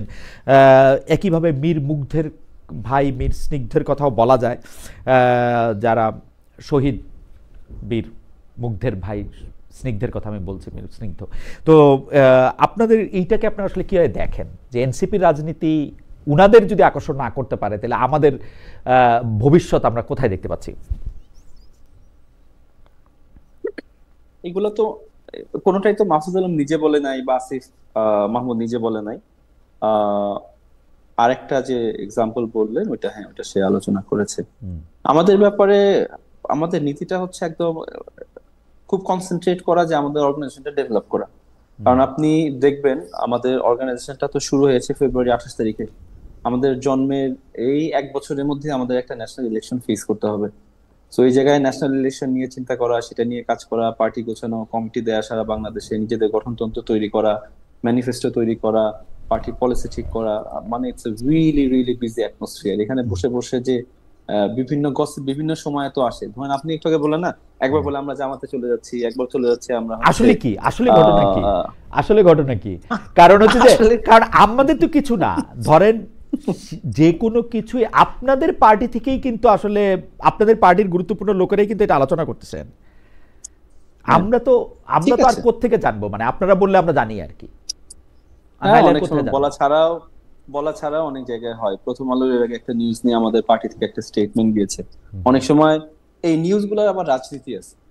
এই নিউজগুলো অনেক সময় একটা দলকে একদিকে ঠেলে দেয়, আবার অনেক সময় পাবলিক পালস দেখানোর চেষ্টা করে, আবার এটার মাধ্যমে পত্রিকাটার রিপোর্টে আমার কিন্তু খুব ভালো লাগছিল যে পত্রিকার রিপোর্টটা নিয়ে আপনারা যে মানে আপনাদের পক্ষ থেকে জনাব মতিউর রহমানকেও আসলে এনসিপির টিকিট নিতে বলা হয়েছিল, পরে আবার আপনাদের দলের মধ্যে থেকেই কিন্তু লোকে বলছে যে আপনারা রাত্রে গিয়ে ওখানে বসে থাকতেছেন বিএনপির সাথে সিট ভাগাভাগি করতে। না, এটা অসত্য কথা। মানে ধরেন আপনি you can have conversations, political conversations. ধরেন আমি এই বিভিন্ন প্রোগ্রামে যে দেখা হয়, আমার বিএনপির অনেকের সাথে দেখা হয়, জামাতের অনেকের সাথে দেখা হয়, তাদের সাথে কথা হয়। এটা তো এই জুলাই আগস্টের পরে এই পলিটিক্যাল সৌহার্দ্য তো আমি আর সৌন্দর্য হিসেবে দেখি, যে পলিটিক্যাল পার্টিস গুলো যারা আছে তারা একজনের সাথে কথা বলে। যেটা প্রশ্ন করছেন, দেখেন ওই সিট ভাগাভাগির জন্য একটা জায়গায় যে বসে থাকা, আপনি এই আর্টিকুলেশন থেকেই দেখতে পারবেন যে আর্টিকুলেশনটা is not just giving facts, ফ্যাক্টের থেকেও বেশি কিছু দিচ্ছে। এটা হলো বিষয়। সো ওই জিনিসগুলোতে উই ডোন্ট ফোকাস, আর কি ফোকাস না করার চেষ্টা করছি। ওকে, আমি এইবার একটু জনাব আকবরের কাছে আসি। যে জনাব আকবর, মানে আপনি যে জানেন যে সরকারে না থেকেও এই সরকারের কাছে যিনি খুব গুরুত্বপূর্ণ রাজনীতিবিদ, অর্থাৎ যার সঙ্গে বৈঠক করতে লন্ডনে গিয়েছেন, আমি বলবো না লন্ডনে গিয়ে যার সাথে বৈঠক করছেন, যে সেই জনাব তারেক রহমান, মানে তারেক রহমানের সঙ্গে লন্ডনে বাংলাদেশের হাই কমিশনের যোগাযোগ আসলে কেমন? আপনি এটা জানেন কিনা যে তিনি দেশে ফিরছেন কবে, বা দেশে ফিরছেন না কেন, ঠিক কবে ফিরবেন, এসব বিষয়ে আপনাদের কাছে কোনো তথ্য আছে কিনা? লন্ডন বাংলাদেশ হাই কমিশনের সঙ্গে উনার যোগাযোগ আসলে খুব আছে কিনা, বা আপনারা তার খোঁজ খবর রাখেন কিনা? দেখুন, হাই কমিশনের সঙ্গে যোগাযোগটা তো হচ্ছে মূলত যদি কোনো কনসুলার সেবার প্রসঙ্গ আসে সেখানে ওটা আসতে পারে। সেটা যে বাংলাদেশের যে কোনো নাগরিকের জন্যই সেটা একটা অধিকারও বটে। এখন জনাব তারেক রহমান তিনি বাংলাদেশে আসছেন কিনা বা কবে আসবেন এই সম্পর্কিত কোনো তথ্য আমার কাছে অন্তত নেই। কারণ আমি আসলে খুবই মধ্যম সারির একজন সরকারি কর্মকর্তা। কারণ উপরের দিকে কি ঘটে বা ঘটছে সেটা অনেক সময় আমার পর্যন্ত ট্রাভেল ডাউন করে না, বা আমি জানতেও পারি না। আরেকটা বিষয় হচ্ছে যে উনি কবে আসবেন সেটা ওনার দলের তরফ থেকে বিভিন্ন সময় বলা হচ্ছে, বাংলাদেশের মিডিয়াগুলোতেও রিপোর্ট হচ্ছে। এবং যদি সেক্ষেত্রে ওনার কোনো প্রস্তুতি থেকে থাকে এবং সেখানে যদি হাই কমিশনের কোনো ইনভলভমেন্ট থেকেও থাকে, এটা আসলে যার যার একটা ব্যক্তিগত একটা প্রিভেসির বিষয় আছে। যে কোনো কনসুলার সেবা বলেন, যা কিছুই বলেন, তো সেটা আপনিও জানেন যে আপনি আমেরিকায় আপনি পাসপোর্ট ডিপার্টমেন্টে বা হোম অফিসে চাইলে যে কারো ব্যক্তিগত তথ্য কিন্তু আপনাকে দেবে না। অনেক পাবলিক ইনফরমেশন পাবলিক পার্সোনালিটি হলেও কিন্তু সেটা দেয় না, কিছু ব্যক্তিগত ব্যাপার থাকে আর কি। বাট আমি যতদূর বলছি যে মানে আমি আমার লেভেল থেকে এখনো পর্যন্ত সেরকম কিছু আমার কাছে তথ্য নেই, বা মানে আমার পর্যন্ত এটা ট্রাভেল ডাউন করেনি আর কি। ওকে, এই শেখ হাসিনার বিরুদ্ধে দেয়া যে রায়, সে রায়ের কয়েকদিন আগে থেকে আমরা দেখছি যে একের পর এক আন্তর্জাতিক গণমাধ্যমে, কিন্তু আমি আসলে আপনার কাছে একটু জানতে চাইবো যে এই আন্তর্জাতিক গণমাধ্যম মানে রয়টার্স, ইন্ডিপেন্ডেন্ট ইউকে এবং এএফপি দিয়ে বোধহয় একটা গুচ্ছ এদের শুরু, যে সেটা হচ্ছে যে শেখ হাসিনার সাক্ষাৎকার প্রকাশিত হয়েছে। প্রধান উপদেষ্টা প্রেস সচিব যিনি আছেন শফিক ভাই, আমাদের বড় ভাই, তিনি অভিযোগ করেছেন যে আওয়ামী লীগ ও হাসিনার কাছ থেকে বিপুল টাকা খরচ করে এগুলি ব্যবস্থা করা হচ্ছে। এইটা নিয়ে একটু আপনার মতামত জানতে চাই। যেমন ধরেন, আমি একটু বলে রাখি যে আমিও বলছিলাম যে আমি শেখ হাসিনার ইন্টারভিউ করতে চাই, এটা যদি দেশের মানে শেখ হাসিনা ইন্টারভিউ করতে চাই, এবং আমি এটাও বলছিলাম যে কোন সাংবাদিক আসলে শেখ হাসিনা ইন্টারভিউ করতে চাইবে না। আওয়ামী লীগের লোকজন আবার এইটাকে রিপোর্ট করলো কোনো সাংবাদিক চাইবে না। এখন যত জায়গায় যত শেখ হাসিনা ইন্টারভিউ ছাপা হয়, তখন আমাকে বলা হয় যে ছাপরি ইউটিউবার খালেদ, তুই এবার কি করবি, শেখ হাসিনা তো ইন্টারভিউ দিয়ে দিল। হাউএভার, আমি যেটা জানতে চাই যে এর জন্য আসলে অনেক টাকা খরচ করতে হচ্ছে কিনা, আপনার কাছে কি মনে হয়? এবং আমি আরেকটা জিনিস জানতে চাইবো যে রয়টার্স, এএফপি এবং ইউকের যেটা প্রথম ইন্টারভিউ আমি যেটা দেখতেছিলাম, সেটার মধ্যে আমি দেখতেছিলাম যে উনাকে কিছু লিখিত প্রশ্ন পাঠানো হয়েছে ইমেলে, আবার সেই লিখিত প্রশ্নের তিনি কিছু লিখিত জবাব দিয়েছেন। এখন আপনি দুজনই সাংবাদিক, মানে আপনি কিছুদিন সাংবাদিকতার জন্য বিরতিতে আছেন, আমি এখনো আসি বলে দাবি করি। তো এইটা হচ্ছে মানে এখনকার যুগে সবচেয়ে খারাপ ফর্ম অফ ইন্টারভিউইং, কারণ আমি এই লোকটাকে সম্পূর্ণ প্রশ্ন করতে পারতেছি না, উনি উত্তর দিচ্ছে কিনা সেটা আমি জানি না, তার প্রেসক্রিপশন। তো আপনি কিভাবে দেখেন যে আন্তর্জাতিক গণমাধ্যমগুলির কাছে বিবিসির ক্ষেত্রেও কি তাই হয়েছে মনে হয়? আমি পড়তে চেষ্টা করতেছিলাম বিবিসি তাকে কোনো অডিও ইন্টারভিউ করছে কিনা, তাকে ভিডিও নেওয়া হয়েছে কিনা, সেইরকম কোনো কিছু আমি পাই নাই। তা ধরে নিচ্ছি একইভাবে ইন্টারভিউ নেওয়া হয়েছে। এই ইন্টারভিউগুলিকে আপনি আসলে কিভাবে দেখেন, যে টাকা পয়সা দিয়ে আসলে ইন্টারভিউ নেওয়া হচ্ছে? আপনি বিবিসির হাই স্ট্যান্ডার্ডের কথা বলছিলেন। জি হ্যাঁ, আপনি যে প্রশ্নটা করেছেন, মানে আপনার প্রশ্নের মধ্যে অনেক উত্তর কিন্তু আছে, আপনি নিজেও কিছু উত্তর দিয়ে দিয়েছেন। যে আমিও ধরেন ইমেইলে সাক্ষাৎকার নেওয়াটা, that is the worst form. আপনি ইমেইলে বড়জোর কি করতে পারেন, একটা কমেন্ট নিতে পারেন, দ্যাটস ফাইন। কিন্তু আপনি যখন একটা সাক্ষাৎকার নিতে যাবেন, সেই ইমেইলে ওই ব্যক্তি আপনাকে সাক্ষাৎকারটা দিচ্ছে কিনা আপনি তো জানছেন না, এবং সেখানে আপনি যেটা বলছেন যে সাপ্লিমেন্টারি প্রশ্ন করার কোনো সুযোগ নেই। হাউএভার, আমি কোনো মিডিয়ার ক্রিটিসিজম আমি সেভাবে করতে চাই না, বা আমি সেটা করিও না। কারণ হচ্ছে যে প্রত্যেকটা মিডিয়া হাউসে তাদের কিছু পলিসি আছে, তারা মনে করেছে ঠিক আছে তারা ইন্টারভিউ করবে, এই সময়ের মধ্যে তারা সেটা করেছে। এখন এটা কিন্তু ঠিক যে আপনার ওয়েস্টার্ন সোসাইটিতে আপনিও থাকেন, সেখানে খালেদ সাইফুল্লাহ দীর্ঘদিন ছিলেন, আমরাও এখন ইদানিংকালে দেখছি, বা অতীতের সাংবাদিকতার সঙ্গে জড়িত থাকার কারণে অল্প স্বল্প কিছু অভিজ্ঞতা আছে, যে এটা তো জানেন যে বিভিন্ন পিআর এজেন্সি সেখানে নিয়োগ করা হয় এবং তাদেরকে সেখানে হায়ার করা হয়। আসলে কাজটা থাকেই হচ্ছে তারা বিভিন্ন মিডিয়া আউটলেটকে তারা অ্যাপ্রোচ করবে। আকবর, এই প্রশ্নটা আসলে আপনারই করা যায়। ধরেন বিবিসি, রয়টার্সের মতো, এএফপি, এমনকি ইন্ডিপেন্ডেন্ট যেটা ইংল্যান্ড থেকে বাইর হয়, ওদেরকে কি আপনি আসলে ঠিক পয়সা দিয়া এরকম একটা সাংবাদিক মানে এটা করতে পারবেন? মানে প্রেস সচিব যেটা বলতেছেন, এইটা কি আসলে সম্ভব? ভাই, প্রেস সচিব কি বলেছেন আমি এক্স্যাক্টলি ঠিক ওনার কোডটা আমার মনে নাই, কিন্তু আমি যেটা বলছি যে ঠিক পয়সা দিয়ে কি বিবিসি কে আপনি পয়সা দিয়ে, যে আপনি বিবিসি করেসপন্ডেন্টকে আপনি পয়সা দিয়ে ইন্টারভিউ করিয়েছেন, ব্যাপারটা সেটা না।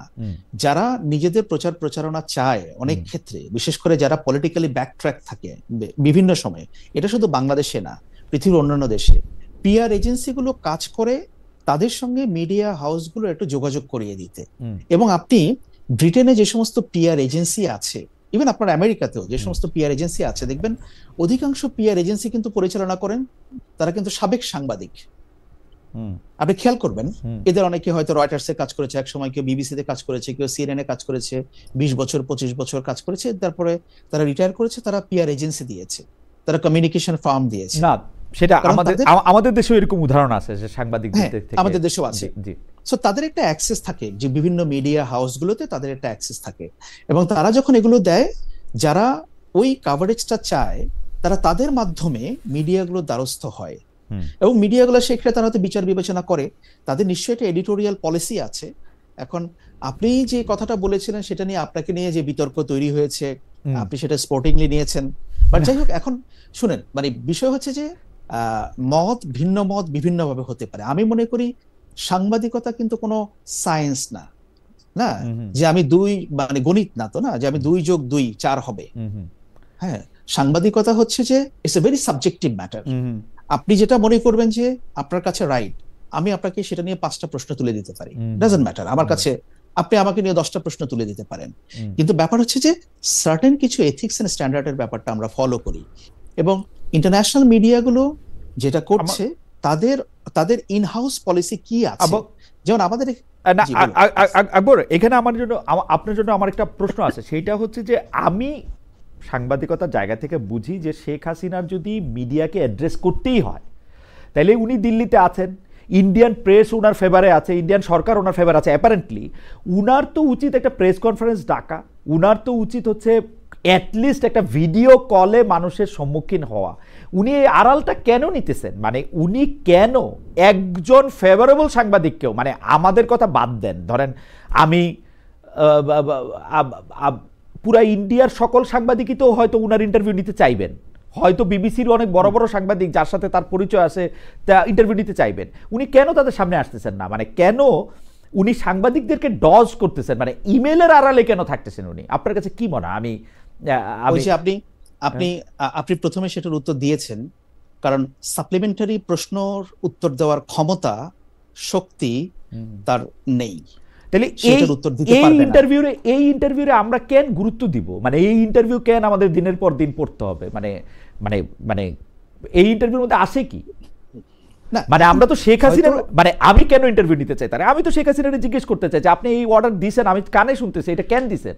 You have to tell me.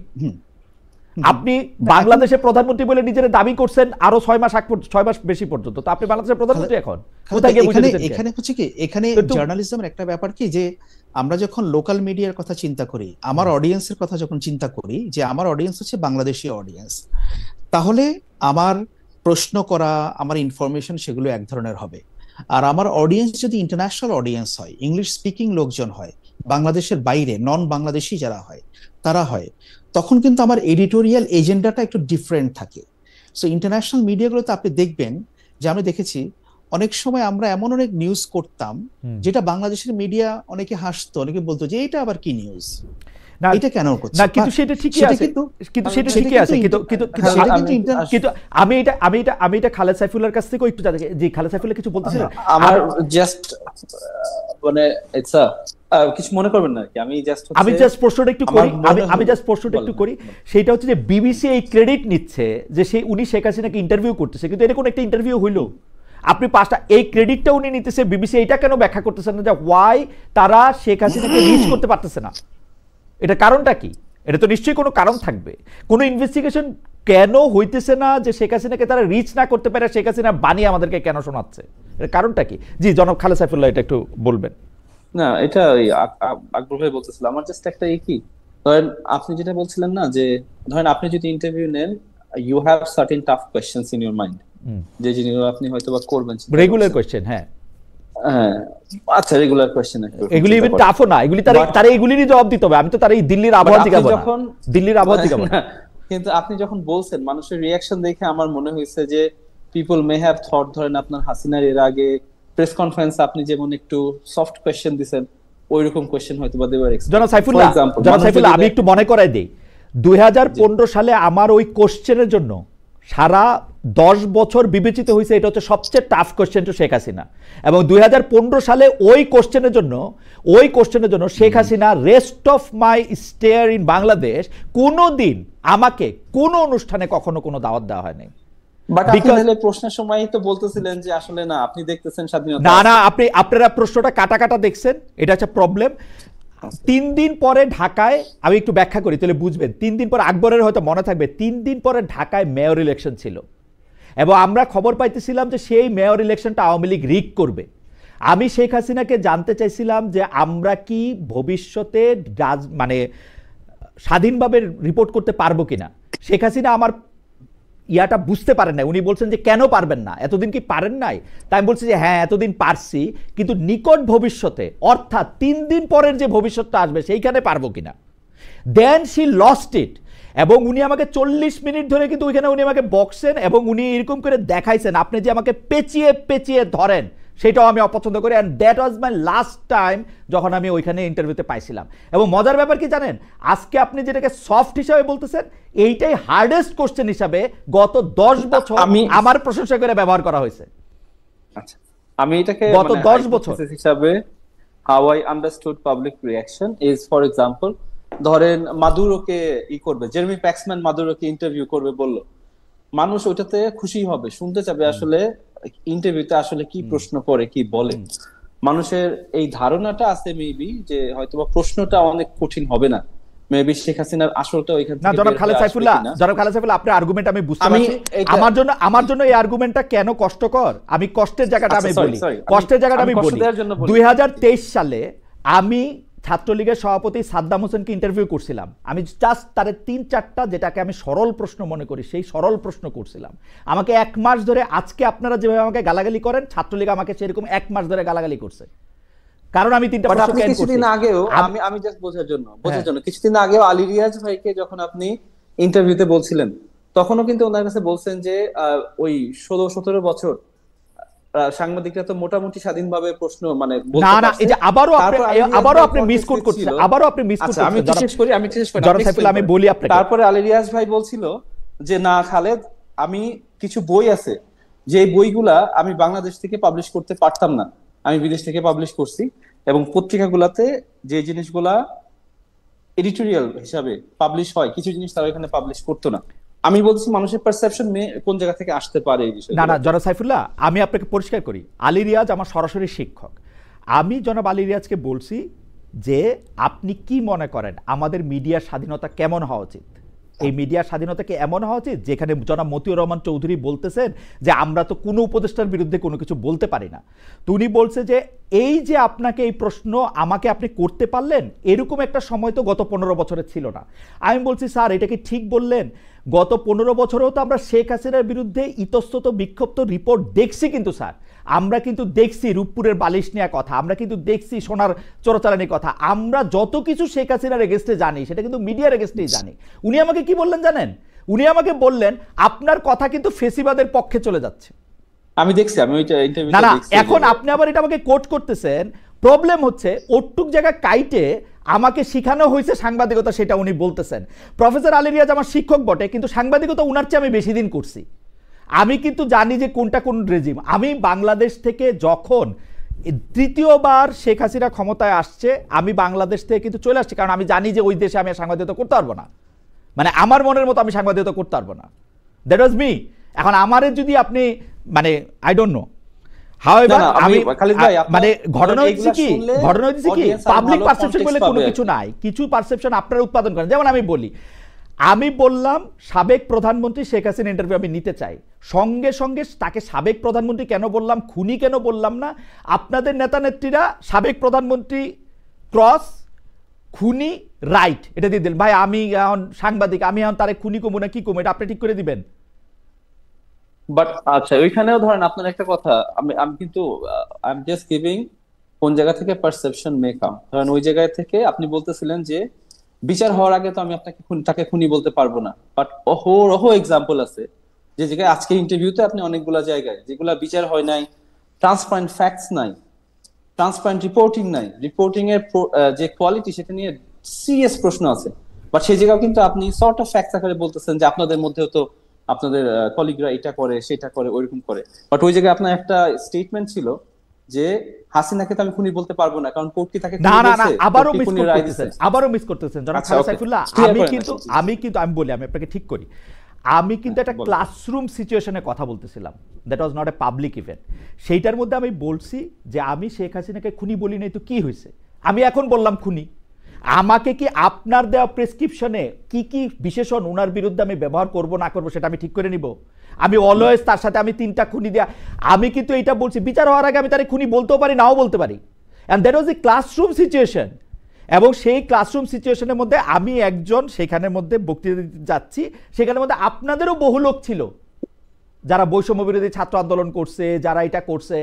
আমার আপনাদের প্রতি মানে একটা জিনিস কি, আপনারা যখন সবাইকে না মানে যখন আমাকে প্রতিপক্ষ হিসেবে দেখবেন তখন হচ্ছে কি আপনি অনেক কিছু দেখতে পারবেন, কারণ আপনি আগে থেকে ঠিক করে নিছেন প্রতিপক্ষ, এবং প্রথমেই আপনি বলবেন দেখলে আপনার এখানে ইন্টারভিউ দিতে আসবো, প্রতিপক্ষ দেখলে তো আসবো না, জার্নালিস্ট হিসেবে দেখার জন্য। না আপনাদের একজন নেতা আপনার পাশাপাশি জানেন, তিনি কিন্তু বলছেন খালেদ মহিউদ্দিনকে আমি কোনো সাংবাদিক মনে করি না, মনে করি গলাবাজ, ওর কাছে কোনোদিন গিয়ে ভিন্ন মতের কথা বলা যায় না। Is it true? আমি যেটা মনে করি, আমি জানি না কে বলছে এটা, সামান্তা শারমিন বলছে গলাবাজ একজন সাংবাদিক, গলাবাজ। আমি তাকে সাংবাদিক মনে হাওয়েভার আমি এগুলি নিয়ে কথা বলতে চাই না। আমি আমি আমি খালিদ ভাই আমাকে জাস্ট একটা মিনিট সময় দিন। জি জি প্লিজ। আমি জাস্ট ফর ক্লারিফিকেশন, মানে আলোচনা তো হচ্ছিল, মানে আই অবজার্ভ হচ্ছিল ডিফারেন্ট থিংস, ওই জায়গা থেকে আমার মনে হলো যে আপনাকে আমি নিজে হচ্ছিল যেটা দেখছি, আমি নিজের কিউরিওসিটিটা হচ্ছিল একটু দেখা, ওই জন্য ওই জিনিসগুলো জিজ্ঞেস করা। অফকোর্স আপনি কাকে কি ডাকবেন সেটা তো অন্যকে বলে দিবে না, আমি কাকে কি বলবো সেটা অন্যকে বলে দিবে না। আই হ্যাভ মাই রাইট, আমি কাকে কোনটা বলবো, but based on the words I choose, সেটা দিয়ে মানুষ আমাকে জাজ করবে আমার মতামত কোন দিকে যাচ্ছে বা আমি কিভাবে আচরণ করছি। সো ইট জাস্ট হচ্ছিল গোজ ইন দোজ ডিরেকশনস আর কি, আমি ওইটাই বলার জন্য। Thank you. ঠিক আছে, আমি শেষ প্রশ্নে বা প্রসঙ্গে আসি। সেটা হচ্ছে যে আমাদের একটু দর্শকদের কাছে একটু ক্ষমা চাই নিতেছি যে এটা একটা ব্যক্তিগত আলাপচারিতা, আমি আসলে এগুলির ব্যাপারে কখনোই কথা বলতে চাই না। আমার ঘটনা হয়েছে কি, শুধু শেষ কথাটা বলি, বাংলাদেশের একজন সাবেক সংসদ সদস্য তিনি আমাকে নিয়ে একটা ভিডিও বানাইছেন। ভিডিওর মধ্যে তিনি বললেন খালেদ বাংলাদেশে হ্যান ত্যান, সে বলছিলেন যে কোনো সাংবাদিক আওয়ামী লীগের মানে শেখ হাসিনা ইন্টারভিউ নিতে চাবেন না, অথচ আমি পুরো উল্টা কথা বলছি।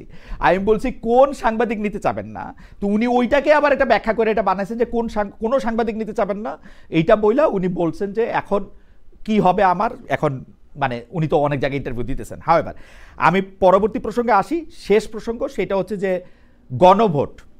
আমি গণভোটটা নিয়ে নানা রকম যে আরেকজন লিখতেছেন প্রফেশনাল টক শো না করে নিজের বিষয়ে ক্লারিফিকেশন করাটাই গুরুত্ব পাচ্ছে। জনাব আবুল রায়হান, আমি খুবই সরি, নিজের বিষয়ে ক্লারিফিকেশন দিতে হয়েছে। এই গণভোটের প্রসঙ্গে অনেকেই বলতেছেন যে এই চারটা বিষয় থাকলে মানুষ আসলে হ্যাঁ বা না আসলে কেমনে দেখবে।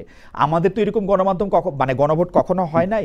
আমি প্রথমে জনাব খালেদ সাইফুল্লাহর কাছে বলি যে জনাব খালেদ সাইফুল্লাহ, আপনারা আসলে এখন পর্যন্ত সেটাতে সাইন করেন নাই, যদিও বলছিলেন যে এটা থাকলে সাইন করবেন, সাইন কেন করেন নাই সেটা একটু যদি বলেন, আর এই গণভোটটা ঠিক আছে কিনা সেটাও যদি একটু বলেন। আমি জনাব আকবর হোসেনকে এটা শেষ জানতে চাইবো যে এটা আমি কুইকলি গণভোটের বিষয়ে বলি। গণভোটের প্রশ্নটা যেটা এখন, এটা একটা অনেক বড় একটা প্রশ্ন হয়েছে। আইডিয়ালি হচ্ছে গণভোটের প্রশ্নটা সাধারণত খুব সিম্পল 1-2 লাইনের মধ্যে হওয়া উচিত, বাট গণভোটে সিম্পল 1-2 লাইনের যে প্রশ্ন, ওই প্রশ্নের ইমপ্লিকেশন কিন্তু ইউজুয়ালি অনেক বড় হয়। ফর এক্সাম্পল, আপনি জানবেন বিভিন্ন দেশে সম্পূর্ণ কনস্টিটিউশন লেখার পরে সেই কনস্টিটিউশনটা র্যাটিফাই করার জন্য গণভোটে দেওয়া হয়। সেখানে পুরা সম্পূর্ণ কনস্টিটিউশন একটা প্রশ্নের নিচে অনেক বড় করে দেওয়া হয় না, 14 পাতা 20 পাতা 25 পাতা, ওখানে জাস্ট একটা প্রশ্ন করা হয়, এখানে সিম্পল কোয়েশ্চেন। 2 হচ্ছে যারা গণভোটের প্রশ্নটা অনেকে বলছে না যে অনেক বড় হয়ে যাচ্ছে, এই ক্ষেত্রে এই আর্গুমেন্টটা আসলে খুব ভালো আর্গুমেন্ট না। কেন বলি, যারা বলে যে গণভোটের এই প্রশ্নটা কমপ্লেক্স হচ্ছে, মানুষ বুঝবে না, সেই মানুষই বলে এই প্রশ্নটা গণভোটে দেওয়ার পরিবর্তে আমি ইশতেহারে দেই এবং তারপরে আমি ওইটা করি, তাহলে ইশতেহারে দিলে মানুষের মাথাটা খুলে যাবে, গণভোটে দিলে বুঝবে না। আবার তারা এটা বলে সেকেন্ড, যে ধরেন এই প্রশ্নটা আমি জুলাই চার্টার পুরোটাই গণভোটে দেই, এই একটা প্রশ্ন কেন, বা এই 10 পাতার হচ্ছে আপনার কাছে কি মনে মানে আপনি তো আসলে আইনজ্ঞ মানুষ, আপনার কাছে কি মনে এরকম হইতে পারে না যে দুইটাতে আমি না বললাম, দুইটাতে হ্যাঁ বললাম, একটাতে না বললাম, দুইটাতে হ্যাঁ বললাম, এরকম কি হইতে পারে কিনা? মানে এইটার একটা সমস্যা আছে কিনা, নাকি চারটাতে মানে চারটাই এরকম যে মানে একটা বললেই আসলে চারটা? It would have been wonderful যদি ওইরকম হইতো, বাট গণতন্ত্র আসলে কিন্তু ওইরকম না। আপনি 5 বছরে একবার যে ভোট দেন যে আমি অমুক পার্টিকে আমি সাপোর্ট করছি কিনা, আপনার ওই ম্যান্ডেট নিয়ে যে তারপরে তারা নানা কিছু করে, কিন্তু এই চারটা প্রশ্নের মধ্যে এরকম কোনো কিছু নাই। এই চারটা প্রশ্নের মধ্যে আমি এটাই বলছি, না আমি ওইটা দিয়ে আসছি। চারটা প্রশ্নতেও যদি আপনি তাকান, একটা প্রশ্নের মধ্যে আছে কেয়ারটেকার গভর্নমেন্ট, নির্বাচন ব্যবস্থা প্লাস অন্যান্য সাংবিধানিক প্রতিষ্ঠান। এটা কি একটা সহজ প্রশ্ন? এটা যে আইন বুঝে না খুব ডিপলি, সে কিভাবে বুঝবে কোনটা কোনটা সাংবিধানিক প্রতিষ্ঠান আর কোনটা সাংবিধানিক প্রতিষ্ঠান না, রাইট? তারপরে ধরেন আরেকটা প্রশ্ন আছে 30টা প্রপোজাল, এটার মাধ্যমে, এটা 3 নাম্বার আর কি, গতে আছে 30টা প্রপোজাল এটার মাধ্যমে হবে। আপনি যদি আলাদা একটা প্রশ্ন দেন, তাহলেও কি জিনিসটা সিম্পলিফাইড হবে? So there is no easy answer. আপনি ধরেন কেন একটা একটা করে প্রশ্ন হয় না? একটা সম্পূর্ণ কনস্টিটিউশন তৈরি হয়েছে, তারপর এটা র্যাটিফিকেশনের জন্য যখন গণভোটে দেওয়া হয়, তখন ধরেন একটা কনস্টিটিউশনের 200টা প্রভিশন আছে।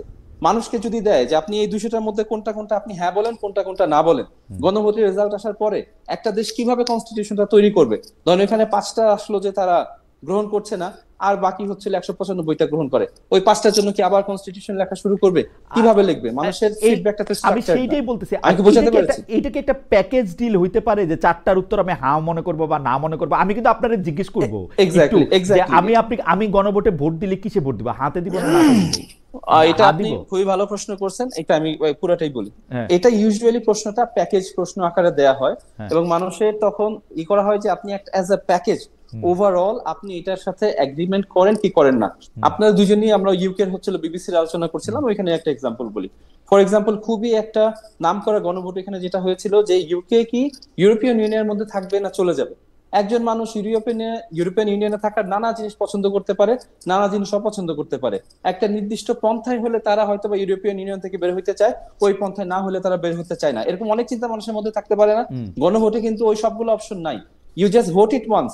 তারপরে আপনার পলিটিশিয়ানরা ওইটা ঠিক কিভাবে বাস্তবায়ন হবে, এবং সেটার কিন্তু নিউমারাস এক্সাম্পল বা নিউমারাস ওয়েজ থাকতে পারে যেভাবে ওইটা বাস্তবায়ন করা হবে। All I am trying to সে, গণভোটের প্রশ্নটা সাধারণত সিম্পল 1 বা 2 লাইনের হয়, বাট এটার ইমপ্লিকেশন থাকে অনেক বড় অনেক ক্ষেত্রে, এবং মানুষকে এই বিষয়ে এডুকেট করার খুব গুরুত্বপূর্ণ। এডুকেট করার পরে মানুষ ওভারঅল তারা সিদ্ধান্ত নেয় যা আমার কাছে দেয়া হয়েছে ওভারঅল আমি কি হ্যাঁ বলবো না বলবো। ওকে, জনাব আকবর হোসেনের কাছে একটু জানতে চাইবো যে জনাব আকবর হোসেন, আপনি কি মনে করেন যে এই 4টা প্রশ্নের প্যাকেজ দেয়া কি ঠিক হয়েছে নাকি? কারণ আমি কনফিউজ। ধরেন আমি যদি ভোট দিতে যাইতাম, তাইলে আমার কোশ্চেনগুলি নিয়ে আনা, কিন্তু 4টা কোশ্চেন তো আসলে এরকম না যে 3টায় হ্যাঁ হইলে 4টা আমার হ্যাঁ হবে। আর কিভাবে তৈরি হয়, আমাদের দর্শকরা কি মনে করেন সেটার জায়গা থেকে আমি একটা শুধু এটা বলেন, তৌসিফ রহমান তিনি অসংখ্য SMS পাঠিয়েছেন, সেটার মধ্যে তিনি লিখছেন, খালেদ আপনি হাসিনাকে PM ডাকার রাইটস আপনার আছে, কিন্তু আপনাকে সফট লিগার বলার ফ্রিডম থাকবে না কেন? আমি 2টা জায়গায় বলি, আমি হাসিনাকে PM বলিনি, হাসিনাকে সাবেক PM বলছি। PM এবং সাবেক PM 2টা 2 জিনিস ভাই। আর 3 হচ্ছে আপনার অবশ্যই আমাকে সফট লিগার ডাকার, যা ইচ্ছা তাই ডাকার, বাপ মা তুলে গালি দেওয়ার, এগুলির রাইট আছে। দেন ভাই জনাব আকবর হোসেন, আপনার কাছে একটু জানতে চাইবো যে আপনি কি মনে করেন যে প্যাকেজ ডিলটা, জুলাই সনদ, গণভোট? দেখুন না, রেফারেন্ডাম বা গণভোট এটা কিন্তু আসলে রাজনীতিতে একটা জটিল প্রক্রিয়া বটে, এবং রাজনীতিতে যখন একটা এক্সট্রিম একটা জটিলতার তৈরি হয় বিভিন্ন ইস্যু নিয়ে, তখনই কিন্তু গণভোটের ইস্যুটা সামনে আসে। তা আমাদের সংবিধান থেকে তো গণভোটের ব্যাপারটা বাদ দিয়ে দেওয়া হয়েছিল আওয়ামী লীগ আমলে। তারা এটা বিশ্বাসই করতো না যে এখানে রেফারেন্ডামের কোনো সিস্টেম থাকা উচিত। এখন ইন্টারিম গভর্নমেন্ট যেটা ডিক্লেয়ার করেছে যে 4টা প্রশ্নের উপরে গণভোটটা হবে। এখন এটা নিয়ে কিছু দ্বিমত আছে, ভিন্নমত আছে, কেউ বলছে ঠিক আছে, কেউ বলছে ঠিক নেই। আমি সবার কথাগুলোকেই রেসপেক্ট করি, বাট আলটিমেটলি যে মেজর পলিটিক্যাল পার্টিস যেগুলো আছে, বিএনপি, জামায়াত ইসলামী এবং এনসিপি, তারা তো এই যে নির্বাচনের দিন গণভোট এই 4টার মধ্যে অনুষ্ঠিত হবে, খালেদ সাইফুল্লাহ আমি যদি ভুল না করে থাকি সবাই এটা মেনে নিয়েছে, এবং আমরা সাইন করিনি, সাইন করেননি। হ্যাঁ, কিন্তু আপনারা এখনো বলেননি যে না আমরা এটা আর মানছি না। বাট সাইন করেননি, আমরা ক্লারিফিকেশন চেয়েছি। হ্যাঁ, we reserve our decision, clarification চেয়েছি। সো যেহেতু এখন আপনাদের অবস্থানটা সেরকম আছে, বাট আমি প্র্যাকটিক্যালি যেটা মনে করি যে আমাদের আসলে গণতান্ত্রিক প্রক্রিয়ায় একটা উত্তরণের প্রয়োজন, এবং সেই সময়টা আমাদের এসে যাচ্ছে। কেন আমি একটা কথা সবসময় বলতাম, এটা আমি লাস্ট 16 ইয়ার্সেও বলেছি, আমি যে কোনো জায়গায় যখন যাই আমার আর্গুমেন্টই থাকে এটা, যে দেখুন আমাদের দুর্ভাগ্যটা হচ্ছে গত 55 বছরে আমরা ডেমোক্রেসি প্র্যাকটিস করতে পারি নাই। অল্প হাতে গোনা 3-4টা ইলেকশন ছাড়া আমরা ভালো ইলেকশন করতে পারি নাই, এবং আপনি দেখবেন আমরা কিন্তু পরপর 2টো ভালো সাধারণ নির্বাচন আমরা করতে পারি নাই, পরপর 2টো করতে পারি নাই। কখনো না কখনো আমরা হোঁচট খেয়েছি। জাস্ট আপনি 1973 থেকে শুরু করেন, শেখ মুজিবুর রহমানের আমল থেকে শুরু করেন, একেবারে 2024 পর্যন্ত। এখন আমি যেটা মনে করি যে আমাদের যেটা করতে হবে, আমাদের একটা পিসফুল ট্রান্সফার অফ পাওয়ার, এই প্রসেসটাকে আমাদের এস্টাবলিশ করতে হবে। সেটা কি? সেটা হচ্ছে নির্বাচন। আপনি যদি বাংলাদেশে প্রতি 5 বছর পর পর একটা ক্রেডিবল ইলেকশনের মাধ্যমে ক্ষমতা হস্তান্তর করতে পারেন, জনগণ যাকে চায় তাকে যদি আপনি বসাতে পারেন, তাহলে কিন্তু আমরা XYZ 1 2 3 4 আর বাকি যত সমস্যার কথাগুলো আমরা বলছি তার অনেক কিছু আমাদের অটোমেটিকলি এটা রিজলভ হবে বলে আমার বিশ্বাস। তবে হ্যাঁ, জুলাই চার্টারের মাধ্যমে আমাদের পলিটিক্যাল পার্টিগুলো কিছু ভিন্ন মত থাকলেও মোটা দাগে তারা একমত পোষণ করেছে এবং সরকারও একটা গণতান্ত্রিক প্রক্রিয়ায় নির্বাচনের ব্যাপারে বদ্ধপরিকর। এবং আপনি যদি আমাকেও জিজ্ঞেস করেন, আমি মনে করি আমরা যদি দ্রুত গণতন্ত্রের পথে ফিরে যেতে পারি তাহলে we have a very bright future. আমরা নিজেদের মধ্যে অনেক ডিসকাশন করেছি এবং রাষ্ট্র ব্যবস্থা এমন কোনো বিষয় না যে এই 1.5 বছর আমি ডিসকাশন করে শেষ করে দিলাম, এরপরে আমার সবকিছু আগামী 50 বছর একই রকম চলবে। না, চলবে না। আবার নতুন ইস্যু সামনে আসবে, আমরা আবার ডিসকাস করব। কিন্তু যেটা করতে হবে যে জনগণের প্রতিনিধির কাছে ক্ষমতা হস্তান্তর হওয়াটা জরুরি হয়ে পড়েছে। এই বিষয়টা নিয়ে, এই গণতান্ত্রিক প্রক্রিয়া নিয়ে আমার ধারণা খালেদ সাইফুল্লাহ আমার সঙ্গে দ্বিমত পোষণ করবেন না। বাকি যেগুলো নিয়ে ওনাদের মধ্যে ভিন্ন মত বা কিছুটা কম মত দ্বিমত হচ্ছে, এগুলোকে আমি অত বড় করে দেখি না যত বড় করে দেখানো হচ্ছে। ইটস এ কন্টিনিউয়াস প্রসেস এবং চিফ অ্যাডভাইজার উনি একটা উইন উইন সিচুয়েশন সবার জন্য নিয়ে আসার চেষ্টা করেছেন নির্বাচনের ঘোষণার মাধ্যমে, নির্বাচনের দিন গণভোট এবং 4টা প্রশ্ন। এবং আমার ধারণা পলিটিক্যাল পার্টিগুলো ওনার উপর আস্থা রাখবেন এবং আমরা চিফ অ্যাডভাইজারের ঘোষিত যে সময় ফেব্রুয়ারির প্রথমার্ধে নির্বাচনের অনুষ্ঠানের, সেটা আমরা অনুষ্ঠান করতে পারবো। এর কোনো বিকল্প আমি দেখছি না। আসলে আপনি অতি চমৎকারভাবে অনুষ্ঠানটার শেষ পর্যায়ে কথা বলছেন। আমি 1 মিনিট জনাব খালেদ সাইফুল্লাহ কাছে জানতে চাই, জনাব খালেদ সাইফুল্লাহ, অনেকের মধ্যে অনেক ধরনের সংশয় আছে, ভোট সময় মতো হবে কিনা, হইলে একটা খুব ঝামেলা হবে কিনা। আপনার কাছে কি মনে হয় ফেব্রুয়ারির প্রথমার্ধে কি আসলে নির্বাচনটা হচ্ছে? আপনারা নির্বাচনে অংশগ্রহণ করতেছেন, সবাই খুব, ডক্টর ইউনূসের যেটা খুব চাওয়া ছিল যে একটা খুব উৎসবমুখর পরিবেশে তাকে, আমি আবারও বলতে শুনলাম যে শতাব্দীর শ্রেষ্ঠ একটা বা 100 বছরের মধ্যে একটা বড় গুরুত্বপূর্ণ নির্বাচন হতে যাচ্ছে। আপনিও এরকম মনে করেন কিনা? আপনি যদি 1 মিনিটে বলেন। ভোট ফেব্রুয়ারিতে হওয়া আমাদের খুবই প্রয়োজন, সবার একত্রে আসা প্রয়োজন এই ভোটের জন্য, সফল করার জন্য। এনসিপি অবশ্যই নির্বাচনটাকে সফল হোক এটা চায়, গণতান্ত্রিক উত্তরণ চায়। এবং প্রফেসর ইউনূস চেয়েছেন যে উনি একটা অসাধারণ ভোট উপহার দিবেন। আমরা আশা করি উনি সফল হবেন, বাট অনেকগুলা কনসার্ন রয়ে গেছে সরকারের প্রস্তুতির জায়গায়। ফর এক্সাম্পল, একদম লাস্ট মিনিটেই বলি, আপনি ইউএস থেকে কথা বলছেন, প্রবাসীরা এবারে প্রথমবারের মতো ভোট দিতে পারবে। এনসিপি থেকে আমরা মাসের পর মাস আমরা লবিং করেছি, অনেক গিয়েছি নির্বাচন কমিশনে তাদেরকে এই কাজটা করানোর জন্য।